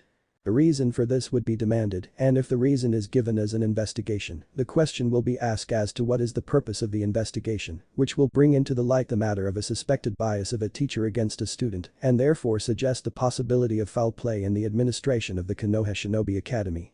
Iruka stared. What? What would you say if you were accused of elevating the clan heirs and giving them special attention over the rest of your students, allowing them to have better grades and scores? He immediately flared. That's preposterous. I would never do anything like that. I am aware of that, she stated, however, the civilian populace are not. In their perspective, if one teacher is capable of letting his own personal bias influence him enough to sabotage a student, who is to say, all of them aren't? He swallowed dryly. I hadn't thought about it. The Anbu shook her head.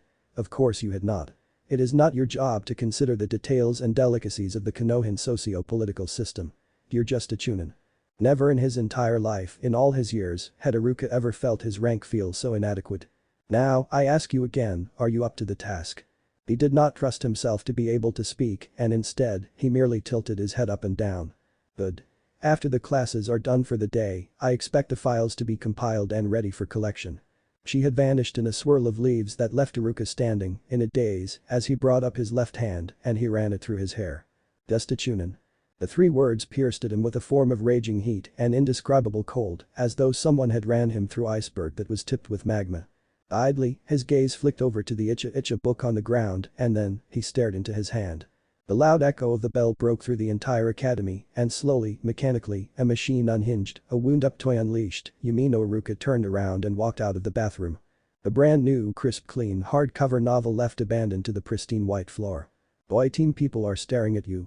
That's what happens when a dope rips off a portion of your shirt and you have to walk back to your home shirtless. Hey, I did offer you my jacket to Bayo.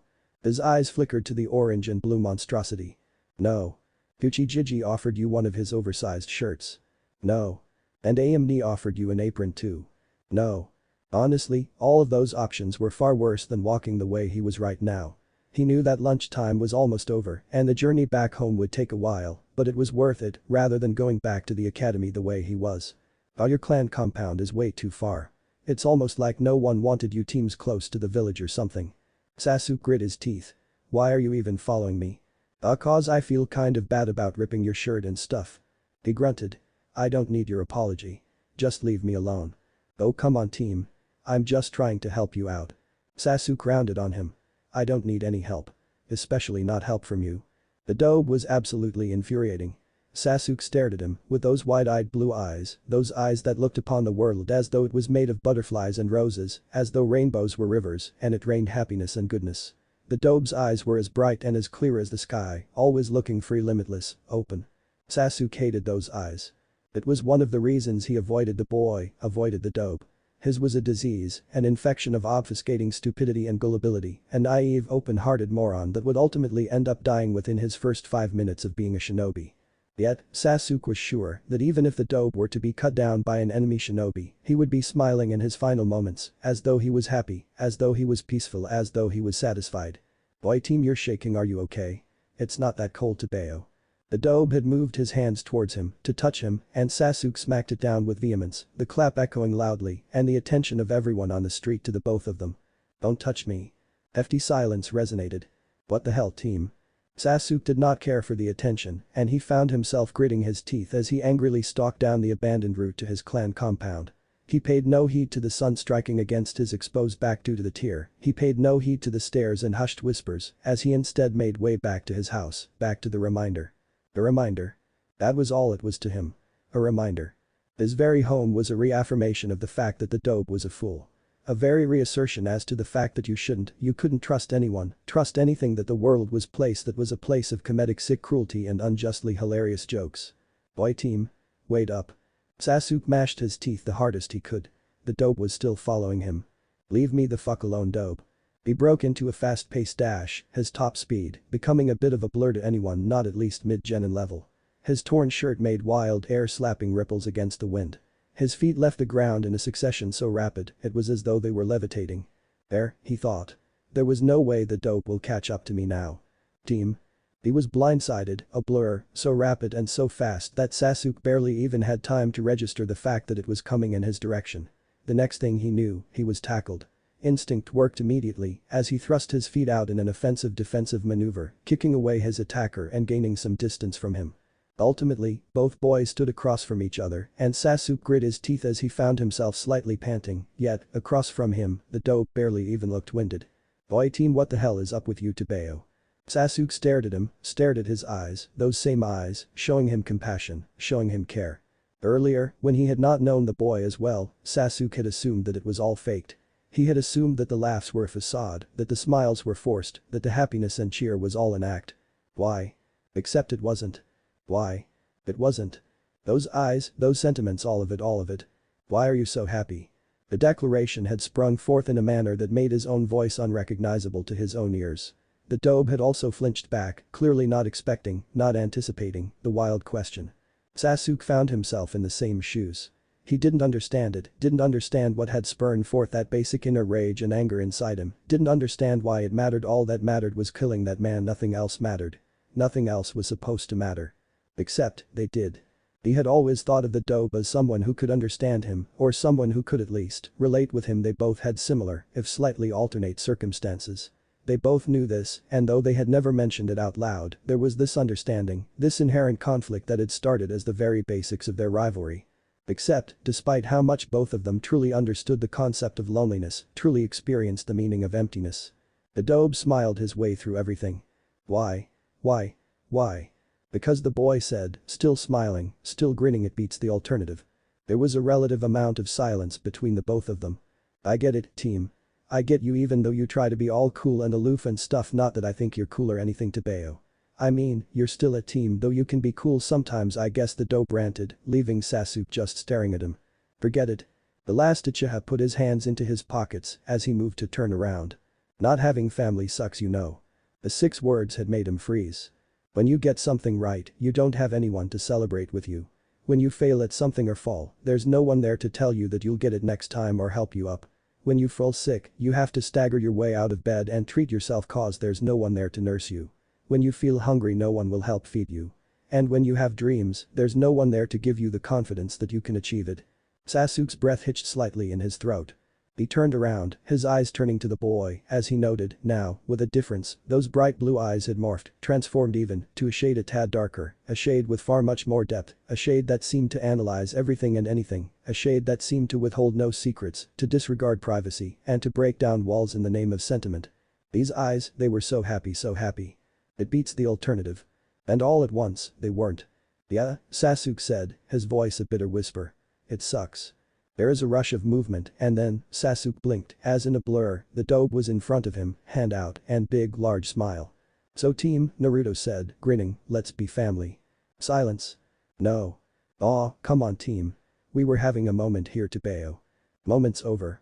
Let's be family. Not a chance in hell. We could be brothers. I'd rather die. Strange as it was, Sasuke found himself bantering with the dope all the way until he reached his clan compound. However, there was still the lingering feeling at the back of his mind that he was forgetting something important. Ultimately, he decided it didn't matter, or rather, it was decided for him that it didn't matter, as he began his game to chase the surprisingly fast and nimble dope out of his clan compound. Meanwhile, no, the sun's been down for a while now. I don't think Sasuke is going to show. Any minute now, Choji, any minute now. What if Ino confesses to Naruto chunin exams? And thanks for watching my video till the end. If you enjoy this content, then do consider subscribing to my channel and leave a like if you guys need the next part, comment down, and thanks for watching the video and see you guys in the next video.